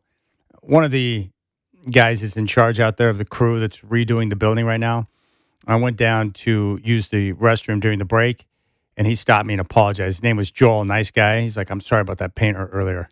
I chewed him out for you. I didn't realize you had a live show. I said, it's all good. And he was nice. He moved his stuff out and made room. So Joel helped me. He helped restore my faith in humanity with that little quick conversation. Absolute chaos around here. Got the jackhammers, dudes on stilts, everyone bumping around. They work quick, though. It's amazing the changes they're making. Telephone number 503-248-0620. You can reach out and talk to me if you'd like. We had Michael Holton on. Big thanks to Danielle Williams, youth coach for the Trailblazers. And we'll talk to the Godfather, Dwight Jaynes, coming up at 5:20. Get his take on the Jailblazers documentary. And, this is the problem with documentaries. The people behind them are going to put out a documentary, to get out the information they want to get out. And I thought the weird part was all the time they spent talking to Kerry Agers, who wrote a book on the Jailblazers, and the Godfather, who covered the entire run of the Jailblazers. I think they talked to Godfather for like 4 to 5 hours. He wasn't in the doc. So we'll get his take on the Jailblazers doc. We'll also get his take on the playoffs and the matchup with San Antonio. I've never been to San Antonio. I've not been. I've been to Texas many a times, Dallas, been to Houston. My aunt and uncle, Elaine and Gordon, used to live down in Houston, so I've been down there. Never been to San Antonio. Who was it? Was it Thomas Robinson? Or maybe it was Will Barton. One of the Blazers during that playoff series about, 10 to 12 years ago, I think they found a snake in their locker room. Like, that's when I shut it down right there. I ain't going back to San Antonio. I don't need snakes in my life, all right? I grew up in Oklahoma. I'd go outside and play in the country because I grew up in the countryside. I'd go out to play or head down to the pond. That's one of my favorite places in the world. That pond that was sitting on our land where I could go down and fish. I don't even know how the fish got in there, but there was big crappie and bass in there. So I'd go down and go fishing all the time. There were bullfrogs, so I'd pop bullfrogs with I had this Sweet Daisy BB/pellet gun.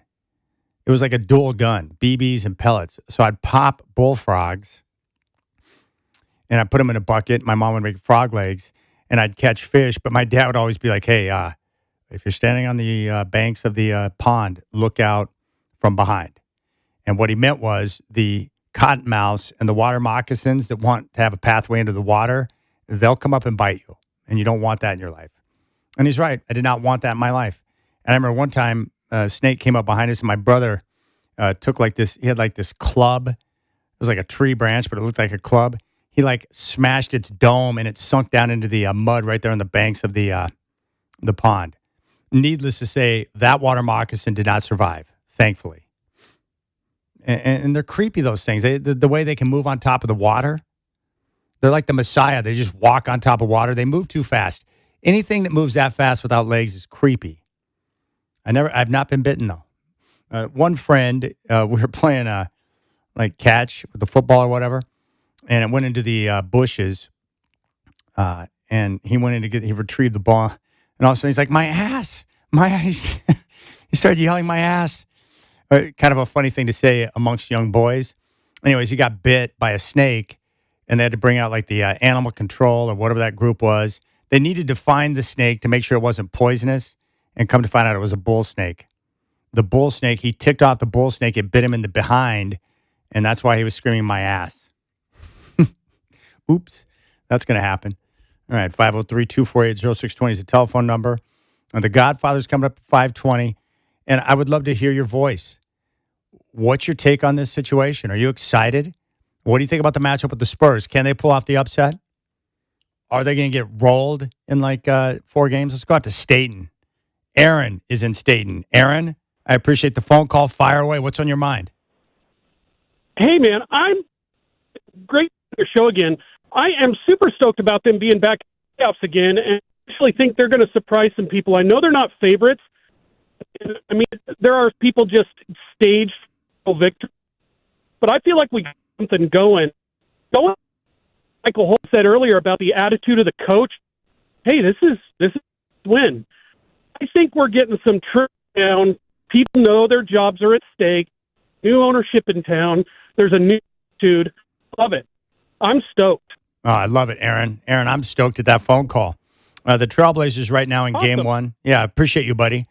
I've got Staten's always going to have a special place in my heart because when I got into radio back in the day, I was calling games for Regis and Staten High School, which are both located in Staten, Oregon. Blazers a 10.5-point underdog in game one coming up on Sunday. Tomorrow night, Hornets a 3.5-point favorite in Orlando, and the Suns are a 3-point home favorite over the Warriors, who beat the Clippers last night. The Clippers suck. They always have, and they always will. I don't care what building they play in. The Godfather, Dwight Jaynes, coming up at 5:20. You got the Rip City Drive with Chad doing.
All right, it's now 5 o'clock. Blazers will kick off their playoff run. It's coming up Sunday night in San Antonio against the Spurs. Tip-off is at 6. Chris Burkhart will have game day at 4, all right here in your home of the Blazers, Rip City Radio 620.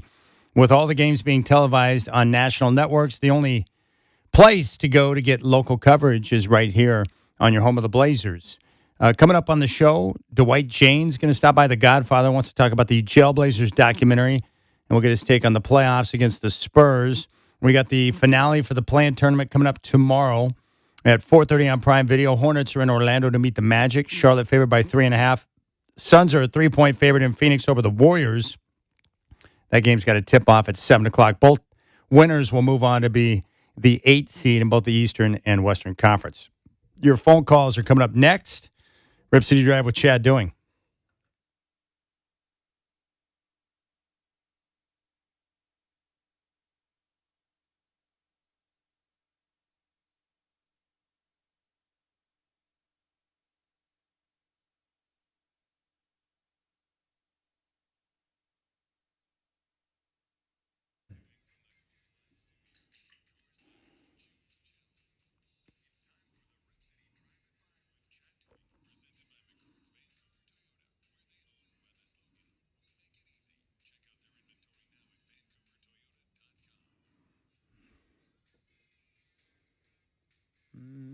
Easy lover. All right, I want to hear from you. And we got the Godfather coming up in 20 minutes. 503-248-0620. Your thoughts on the matchup?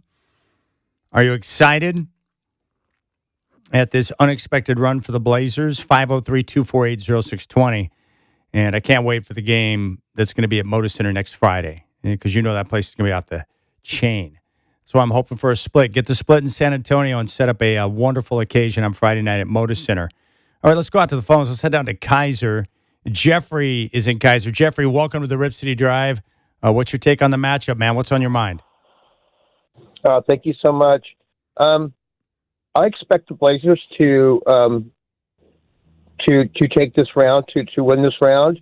The reason why is because of, they have a couple championship players on there in Drew Holiday and Donovan that have won championships. Now, Donovan was in college, but these are championship players that rise to the occasion. Something is in them that others just do not have. And then you go beyond that. In the second tier, Robert Williams, you got Thibault, I'm forgetting somebody, and then you got their young players. You got Camera, who just keeps getting better and better. I'm so impressed with him when he plays, and he gets offensive, gets the offensive foul and whatnot. He'll have this little expression on his face, like, he's so proud. He takes such pride in what he does. But I'm very excited about this team. And that doesn't even bring up their best player in Denny. So I really expect them to win this in perhaps 6 games. Thank you very much. Oh, I love it, man. I love Jeffrey, and guys are pumping me up right now. He's right about Tamani Kamara, one of 5 players to start and play in every game. No one is better in the NBA at drawing offensive fouls than Kamara. No one. He's the best. And I love that he embraces the defensive end, and that Coach Splitter said, a few days ago that he can go up to Kamara and say, hey, I need you to set the tone defensively. And he will, and he embraces that role. He's right about the playoff experience. The Blazers, their core is young, but Jeremy Grant's got a lot of playoff experience. I think he was with the Nuggets when they went to the Western Conference Finals.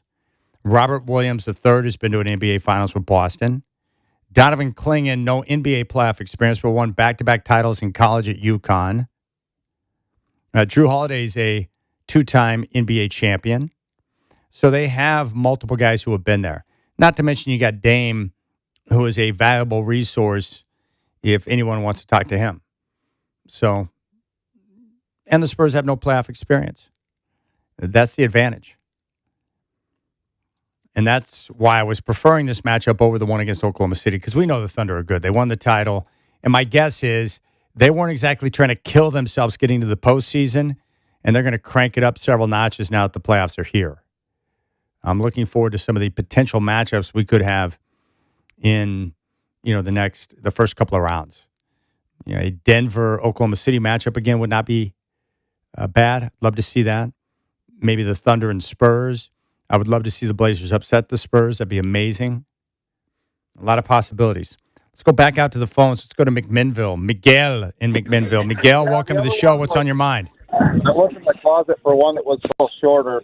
That one was from my Achilles, and I found this, and I was like, interesting. Nice. Hey, Miguel. Yeah. Hello? Hey, what's up, man? You're on the show. What's on your mind? Fire away. Oh, yeah, sorry about that. I'm here coaching my daughter's team and practice setup, but we listen to the radio on the way, and she's been getting her into the Blazer games the last couple of years. But awesome. I told her we're in the playoffs now. She said, "What's the playoffs?" I said, "Well, we're among the best 8 teams in the West." She said, "Oh, that's cool. So you taking me to a game?" And I said, "Well, we'll see." But I think a lot of people are kind of writing the Blazers off because of how good Indy is. But they're a pretty young team, just like we are. Haven't been to the playoffs just as long as we haven't. If not pretty close in that aspect, at least for playoff appearances. But we have a lot more experience on our side. And what really, I think really could go either way. I think it's a lot closer than people think. How I see it is, momentum is a big thing. In the last 15 games, everyone's so excited about numbers. Well, we've been the best defense in the league the last 50 games. Number 1 rated defense. And defense travels really well. And if we can make some shots, first time we're all healthy at the same time, I think we can, at minimum, steal 2 games. But I think we can make this thing a lot closer than what people are thinking. I think a lot of people are saying bring the brooms out. I don't think that's happening. I'm with you on that. Now it's time, Miguel, for you to become a super dad and buy tickets to take your daughter to the game on Friday or Sunday. Yeah, I think so. I don't think I have much of an option. We've been to a couple. She just wants to see Blaze and beat the drum and take a picture with the cheerleaders. Nothing wrong with that. So, it helps me when I tell Mom, hey, we're going to the game. Addie wants to go.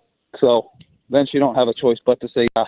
No, I like it. That's what you do. You turn her into turn your daughter into a golfing partner too, and then be like, "Hey, I'm just trying to spend time with my daughter," and then you get more time on the course. I don't really want to go to the game. She does. Yeah, I'm just trying to. I just want to be the best dad possible. There's nothing wrong with that, right? That's right, dude. That's right. Hey, I just wanted to see kind of what you guys thought about that, and I know we're all Blazers fans. Are we getting? Well, I can't find the word. Are we just too excited that we made the playoffs? But I don't see it that way. I think we've had so many games this season where we lose by a bucket or 2 buckets, and it's just like bad shots, like that Orlando game in the beginning of the season, losing to a Desmond Bane who's been dead cold from 3 on a fadeaway 3. It's like, man, 1 game lost. And we've had plenty of games like that this season. I know. Yeah, no question about it. Hey, Miguel, I appreciate you, buddy. Thank you, guys. There you go. I'm not sure what Miguel was involved in right when I went to him, but he was active in his conversation. I love that, though. He's turning his daughter into a Trailblazer fan, and she just wants to get a picture with the Blazer dancers and Blaze the Trail Cat. I love Blaze. I love mascots. They make me happy. I'm mad, though, because I went to the Sun Bowl a few years ago. Me and my buddy Steve tracked down Tony the Tiger, and I couldn't get to him. I wanted a picture with Tony so bad, and I just couldn't make it happen. But I do think the Blazers are dangerous. And I don't think they're going to get swept off the floor. I don't see that happening at all. And Miguel brings up a good point about the defense. The Blazers down the stretch have been much better defensively. And I think a lot of that, there's a couple of reasons why. One, they were playing some bad teams, but also they're getting healthy. And with health and with a variety of different guys who can defend in different ways, it makes them, dangerous. Namely, Thibault, Kamara, and Drew Holiday. And then you've got Robert Williams III and Donovan Clingan, who have done a terrific job with the rebounding and the rim protection. And defense, playoff basketball is about defense. You got to get stops. You're going to have stretches where you go 4 or 5 minutes without a field goal. You got to get stops to keep yourself in a position to strike. All right, let's go out and grab Spirit Mountain Mike. My man, what's going on, Mike? Chad, boy, I can tell there's some spirit in the Blazer fans. Man, they're pumped. They're excited about this team. I had so much fun watching that game on Tuesday night because I thought it was done with 7 minutes to go, down 11. and they come roaring back and get the win. And Denny Abdia was awesome. Well, I tell you, I had a doubt there for a little bit, but my money was on Portland and over, and I hit it right on. Hey, I love the first time I've heard anybody actually pick the Blazers outright there, Jeff and Kaiser. Man, that would be something. Yeah, no question. But, I think that we can definitely. I think the first game might be one of our best chance to win. Chad, I think it's been almost a couple of weeks since our starters really played any meaningful games by the time Sunday comes around. But let's face it, this Wembanyama is no joke. It just does things we've never seen with a guy that size. No, he's a I like how the Blazers are playing. Well, what do you think about the Blazers getting 10.5 points in game one? Oh, I ran up there yesterday as soon as that come out. I want that 10.5 points. All right, I like it. No, I think it's huh? What I'm hoping for, I hope you're right about game one. I just want the Blazers to get a split in the first two games to really crank up the pressure on San Antonio and make that game on Friday back here at Moda Center awesome. Yeah, I just think one of our best chances is that stealing that first game. Because we'll be playing it right off the top, probably a pretty good level, and that they haven't really seen our full team. And of course, we haven't played against Wembanyama in a year and a half or something like that. Yeah, they haven't seen him this year. It's going to be fun to get out there and watch him play. Like he is a unicorn. I just haven't seen a player like that at that size who can handle the rock the way he does. He's unbelievable. Oh no, he's something else. I think the experience does favor us a little bit. They're really talented, but I think we can make it a competitive series. And who knows what happens? Can Wembanyama take the rigors of the playoffs? He had those sore ribs too, Chad. And I think we're going to test them out pretty early. Yeah, nothing wrong with that. Hey, Mike, I love you, man. I'll see you. Hopefully I'll see you this weekend down there at Spirit Mountain. Okay, you betcha, Chad. You take care. You got it. There's Spirit Mountain Mike. Yep, 10.5-point dog in game one. And maybe Mike is right. Maybe the Spurs, the Blazers have been battle-tested because they've been playing in big games down the stretch. The Spurs, not so much. Maybe you can catch them a little bit slow out of the gate in game one. I just want the split to set up a phenomenal game three and put the pressure on San Antonio. Because the longer the series goes, the more pressure that's going to be heaped on top of San Antonio because they're expected to win. All right, we'll break down the Jailblazer documentary with someone that knows those teams as well as anybody. The Godfather, Dwight Jaynes, is coming up next. I appreciate you on this Thursday. You got the Rip City Drive with Chad doing on your home of the Blazers, Rip City Radio 620.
All right, you can read our next guest at substack.dwightjaynes.com. The Godfather is back on the show. And Godfather, you and I, for years, have been a big champion of having good venues, sporting venues in town so that we can not only see sports, but be able to go to good events. I just saw this put out by K.L. Wambacher. Chicago going to be in concert at the new ballpark in September. I love that. Yeah, I really like the fact that, their first event out there of the entertainment nature is a name brand band that people are going to want to see. It's not the same Chicago. We all know that, but they're still churning out good music, and I think it's a great thing for that location, that neighborhood, that area, and for the Portland area in general to have one more outdoor venue of that nature. And they've done a great job. I was there opening night, Chad. It's a beautiful venue, and it's everything that a minor league ballpark is supposed to be. I was blown away. I was there too, and I guess I expected it to be nice. You, by the way. I know. But you put out some good pictures. But I guess the detail that went into it in terms of there's not a bad seat in the house. The club area is wonderful. The food options, and when you walk in, you're in the Northwest, and you know that it's the Hops ballpark. Like I talked to both Seth Hoyland and K.L. Wambacher. They both mentioned the detail was what they were most proud of, and they nailed it, man. That place is nice. Yeah, they did a great job. And, at this point from KL, I don't expect anything else. They don't make too many missteps out there in Hillsborough. It's a well-run franchise. Yes.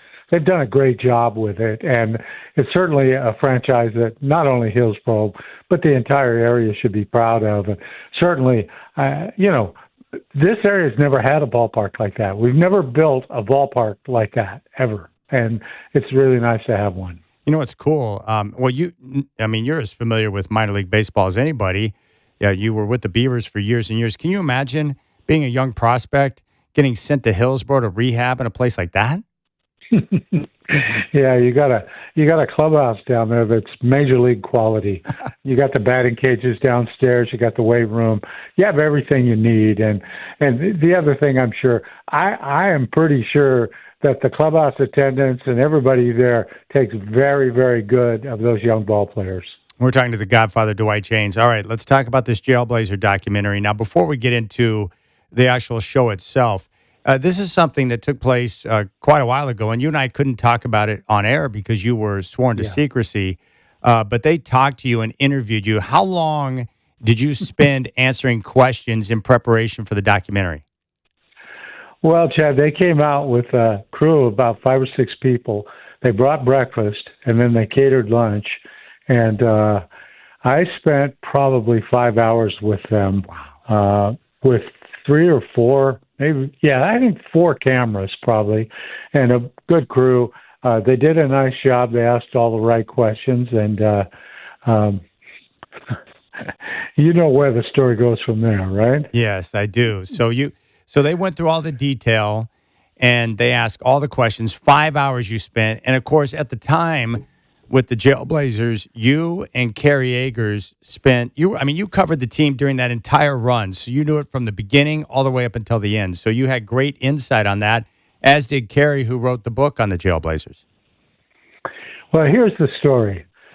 Kerry Eggers wrote the definitive book on the Portland Jailblazers.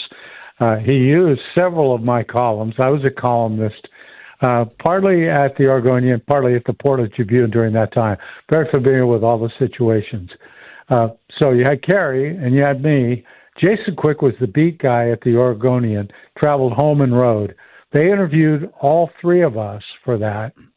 They did not use any of it in the documentary. That is truly unbelievable after spending that much time with the 3 guys who spent more time around that team than anybody. So why is that? Why didn't they use any of that on the documentary? Why? Well, you know how I feel about documentaries, Chad. We've talked about it on the air a little bit, and I've always felt that documentaries, people think because it's a documentary, everything you see is true facts. It's just a factual account of something that happened or a group or a person.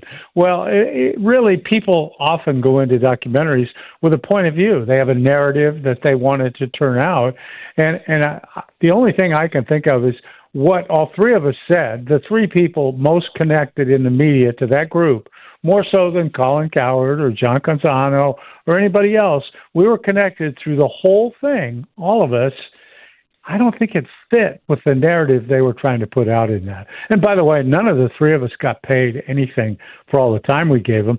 So what they were able to use is the information we all gave them, all of the facts, all of the incidents, all the things that happened, and use that on the air, but not use us. And I did it, Chad. You know the situation. You know, I was just trying to get a little notice for the Substack, you know, and I'm out here trying to make a living off the Substack, and you get paid for that. And it's certainly not anything that I'm going to go to a round the world trip on, but, you know, it's money, and I'd like to have that, you know, on the air, but they didn't use it. They didn't use it for Kerry or for Jason. So I feel like they owe us a little bit. We provided a lot of information and didn't get anything back, and they broke their promise in terms of putting it on the air. I know they told me when they were done, this is phenomenal stuff. This is going to be great. You're going to love it. That's about the last I heard from them. Have you talked to Kerry? Oh, yeah. Yeah, he feels much the same way I do. I haven't had that conversation with him yet. I can't wait to have that conversation because Kerry would be incensed at such activity. Fasten your seatbelt, Chad. Oh, my gosh. Okay, I will. I'll fasten. But, you know, I think we could probably use The Last Dance as an example, right, where Michael Jordan pretty much had full control over The Last Dance, and I enjoyed it immensely, but my guess would be The Last Dance is framed in the way that Michael Jordan wanted it framed, right? Yeah, that's the whole reason for doing it. You know, you see these guys at the end of their career doing documentaries about themselves. It's really to shape the narrative of what their career was like in basically their words. And, you know, it comes out in somebody else's words, but nothing goes into that that's contrary to what message they want to send with that documentary. Jeez. You know, I guess here's my problem with it. This is the part that irritates me is like, and it's going to happen because they all do it, but you know, they put out a narrative that just doesn't reflect anything close to reality. That's the problem I have with the documentary. Have you seen it, Chad? I have, yes. What did you think? I'm curious because I haven't seen it, and I don't know that I will. No, it's the way I took it is that it's the players' take on the situation to where, very simply put, they tried to downplay the nonsense and make it look like people made a big deal out of nothing. That's kind of what I thought that they would try. And when you know, we've heard that from the players now the last several years. They were going to do their own documentary. Remember, yes. Bonzi and Damon, they were going to get together and do one, and that's fine. They never got it done, but then they used this as their own. And I think once the cameras got in front of those players and they started telling their stories, the producers and the people putting it out kind of fell for all that. And they weren't here. They don't know what was going on. And they don't know seriously how the fans felt about all that. And if it doesn't really do justice to the hard feelings that many of the fans felt, then it's not a very valid look at the times and the people. Yeah. And of course I'm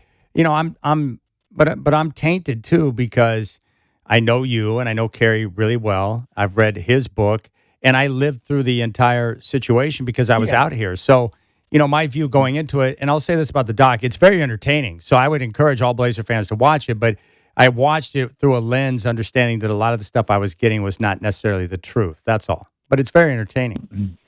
And but I kept waiting to see you, and I didn't see you, and so that was concerning to me. Well, it would be concerning to me too, and it was. But you know, and I'm kind of jovial about it because it's really kind of funny. We were all kind of ripped off, and what a bunch of rubes we are out here in Oregon. I know. Thinking that that's what happens. You move to Canby and you become a country rube, and you get taken advantage of like that. Oh no, the people out here are a lot smarter than I am. I think, but dude, they're laughing at me. I'm not laughing at them. They're laughing at me. Oh my goodness, yeah. But you know what's funny? Like you and I have always talked about the fans who appear to be upset about the Jailblazers now. They only got upset, and this is the most important thing to note with the Jailblazers. The only time people got upset with their behaviors when they started losing basketball games. Had the team won a championship in 2000, not collapsed against the Lakers and got on to beat the Pacers, that team would be celebrated like any other team in Portland history, and no one would care about the activities that went on off the court. Nobody. Yeah, and that's the real backbone of the whole story, Chad. You got it right there. The whole story is a tragedy in a way. This is a team that could have brought a championship here. They were talented enough, and they didn't do it, and it was their own fault. They're the tragic heroes in the whole thing. Yes. They could have made that happen, and they didn't, and that's a real tragedy. They were good enough. That team was good enough to win a title. The Lakers went on and just waltzed through the finals, and everybody knew the Blazers would too. They weren't going to lose in the finals after beating the Lakers, and they should have beaten the Lakers. Yeah, they should have. It's unfortunate.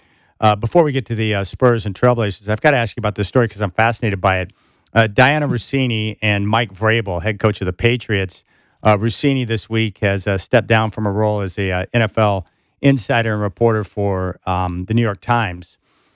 She was part of The Athletic, and she took no responsibility in her actions. But what I'm most curious about is what you think. The pictures that popped up that were delivered to the New York Post, it was obviously done probably by a PI.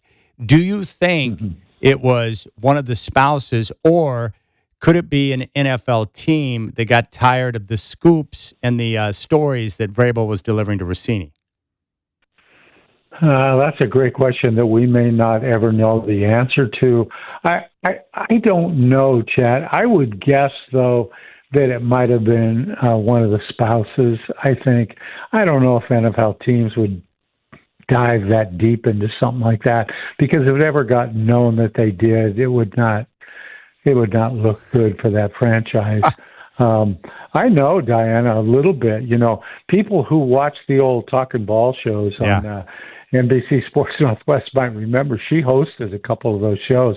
Ian Furness was our first host, and he did a great job, but he lived in Seattle, and there was a couple of times where he couldn't come down. So Ross, our producer, knew Diana, and she was in Seattle at the time, and he brought her down to be the host. And so I worked with her on a couple shows, and that was in the early days when we were doing the show from the agency.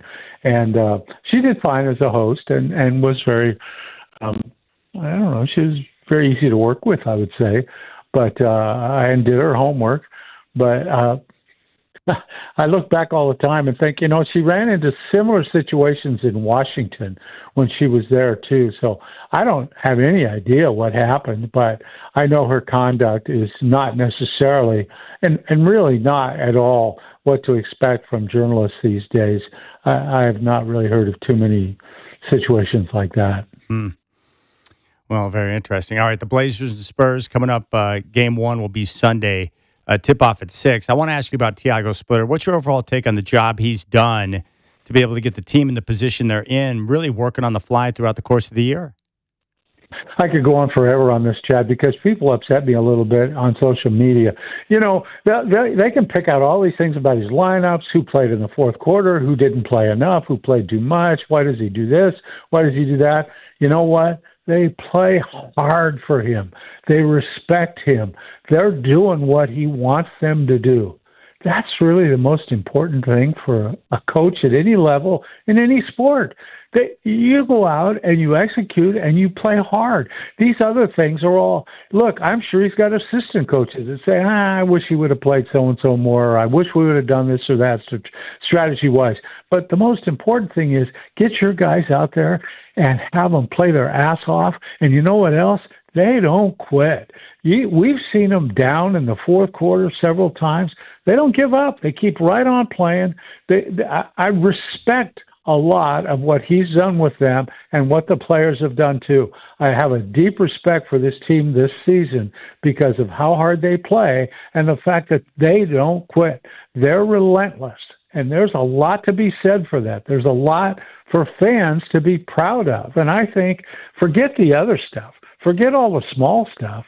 You've got a relentless young team. If they can stay that way, they might be going somewhere. Yeah, you're going to need to work around the edges, and there's some, I think salary cap work that has to be done. You got to change a few spots here and there and make some tweaks, but this has the makings of a very good team that fans can be proud of. And I think Tiago Splitter certainly deserves to come back and coach this team again. All right, so what's going to be the key for them to have success against San Antonio? I guess we know what Wemby can do on offense, but defensively, I'm concerned about his size. Like, how difficult will it be for Denny to be able to find those creases where he gets into the paint and at the rim and to the foul line when you got a shot blocker like that? Well, it's going to be hard, and the unfortunate thing for them is they really haven't seen him. Wemby didn't play against him during the year, and that's a tough adjustment the first or second time you see Wemby because he does things other guys can't do, and so that's going to be difficult. But really, with the Blazers, Chet, it seems to always come down to one thing: are they going to make threes or not? Because if they can't get inside, they're going to have to make threes. And even if they do get inside, part of that is Denny kicking the ball back out to wide open 3-point shooters. And those guys have to make those shots.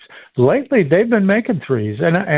You would hope that's something that maybe they've kind of grown out of that and gotten better at threes. I think not, though. And I think that's going to be the thing that's going to hurt them against San Antonio. And I do think they're going to win a game or two against the Spurs. I really do. I don't worry too much about them being overwhelmed because of how relentless and how hard they play. And they'll get a game or two. And it wouldn't even surprise me to see them go in there and win game one. I don't think they'd take the series. There's just too much talent on the other side.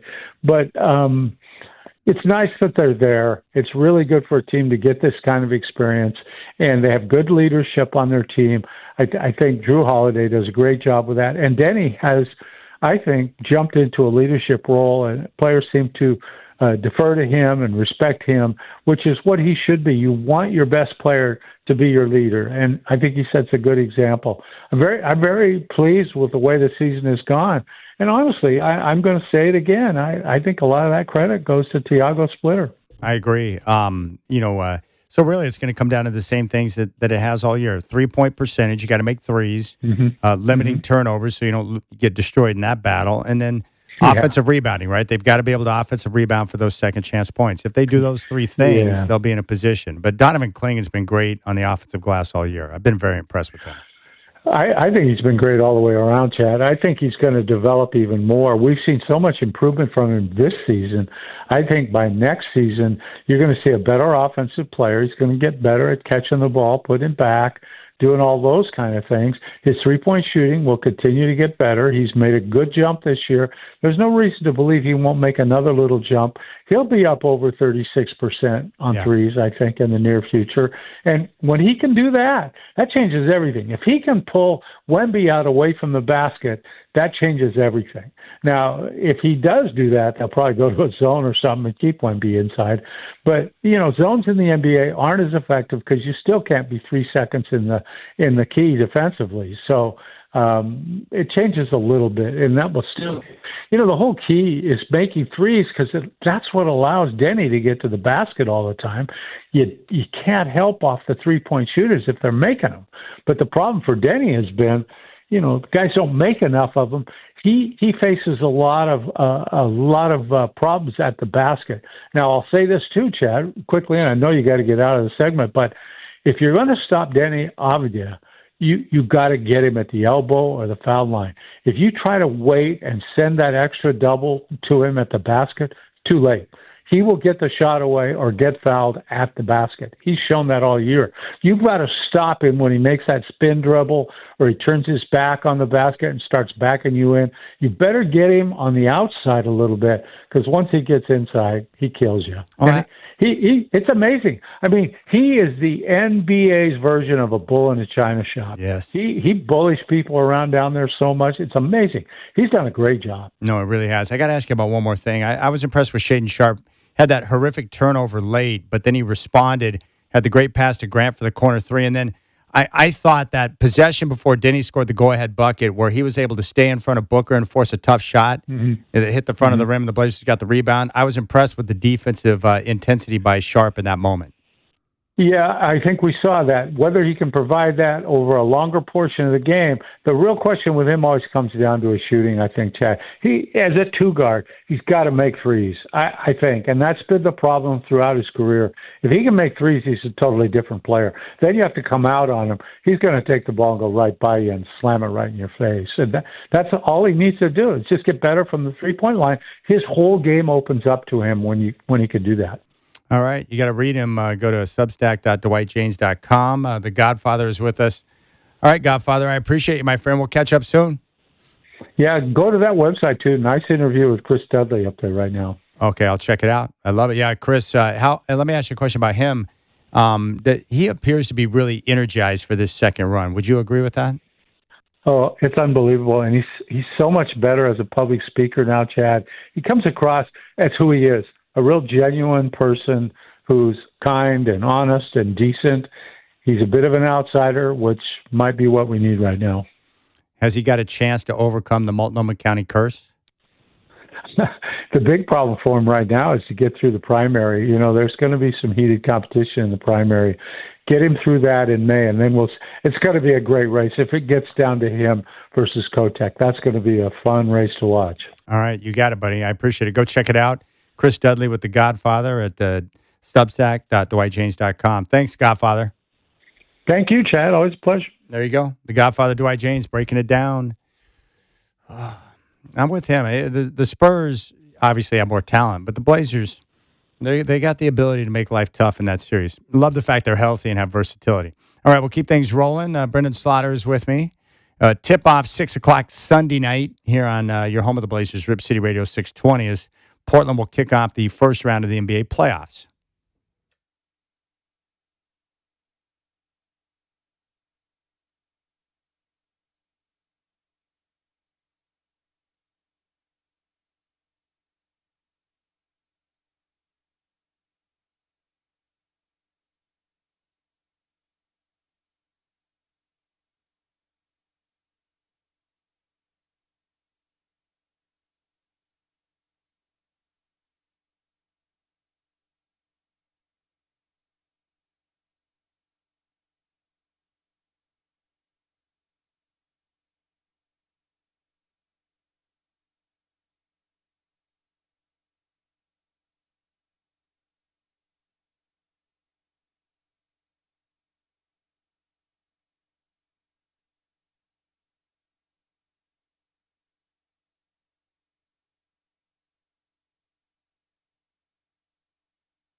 All right, All right, big. Testing. Hey, Brendan, is my mic on? Test, test, test. It sounds weird. Testing. There we go. I think that was a headphone issue. We jinxed ourselves. We were just talking about how things had gone pretty tight today, considering all the chaos around us. And then my headphones decided to bug out on me. That'll happen.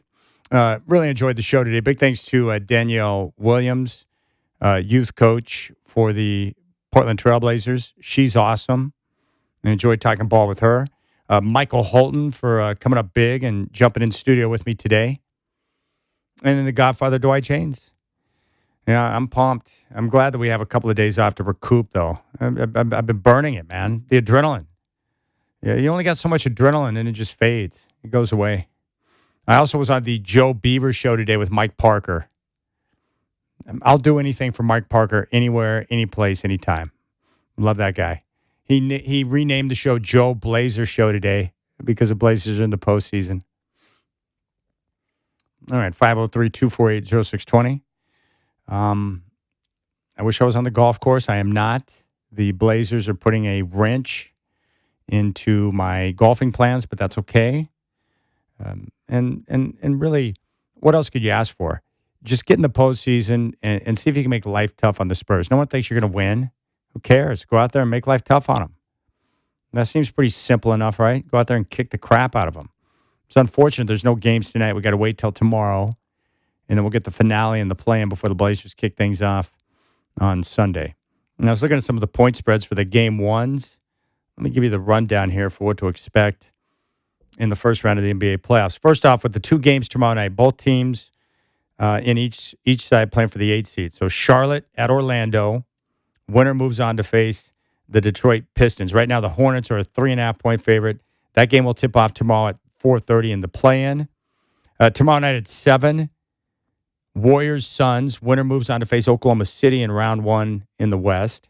And right now, Phoenix, a 3.5-point favorite. On Saturday, Eastern Conference Game 1, Raptors and Cavs in Cleveland. Right now, the Cavs are an 8-point favorite.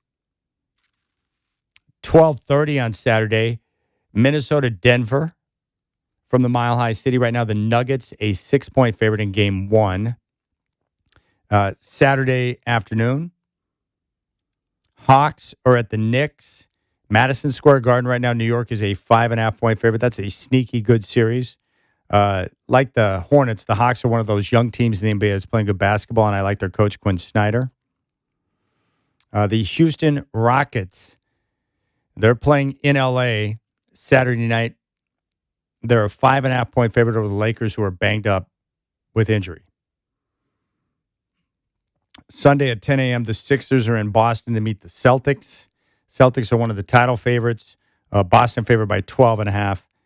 And then Sunday night at 6, the Spurs, a 10.5-point favorite over the Blazers in Game 1. So that's your rundown in terms of games with the odds. And then once those two games finish off tomorrow night, we'll find out what the odds are going to be for those two series. I would say right now in the West, I think Oklahoma City is going to come out of the conference. They're the best team. I expect them to make it through. But Denver and San Antonio have the ability to provide resistance. In the Eastern Conference, it's probably Boston, with Detroit and New York and potentially Cleveland providing some resistance. But I wouldn't have thought this at the beginning of the year with the injury to Tatum, but he's been able to come back. Missoula's done a great job with that team. I think the Celtics look pretty legit. And the Pistons, before the injury to Cade Cunningham, like the way they were playing. They've got the number 1 seed, but Boston looks pretty good. There's probably 3 to 5 teams that have a legit chance to win a title. Let's hope the Blazers can create some difficulty for the Spurs. All right, big thanks to Brendan Slaughter, to all of our guests today, and to each and every one of you for listening. I'll be back tomorrow with the Rip City Drive at 3. I think Brian O, Fox Sports Radio will join me. We'll get an update from Beefwater from the Brew 105.9 on his autism walk Therese autism acceptance. So he's going to join me, and that's the plan. All right, you guys have a great night. Big thanks to all of you, and I'll talk to you tomorrow here on your home of the Blazers. The only place to get local coverage of the Blazers throughout the playoffs is Rip City Radio 620. Have a good night.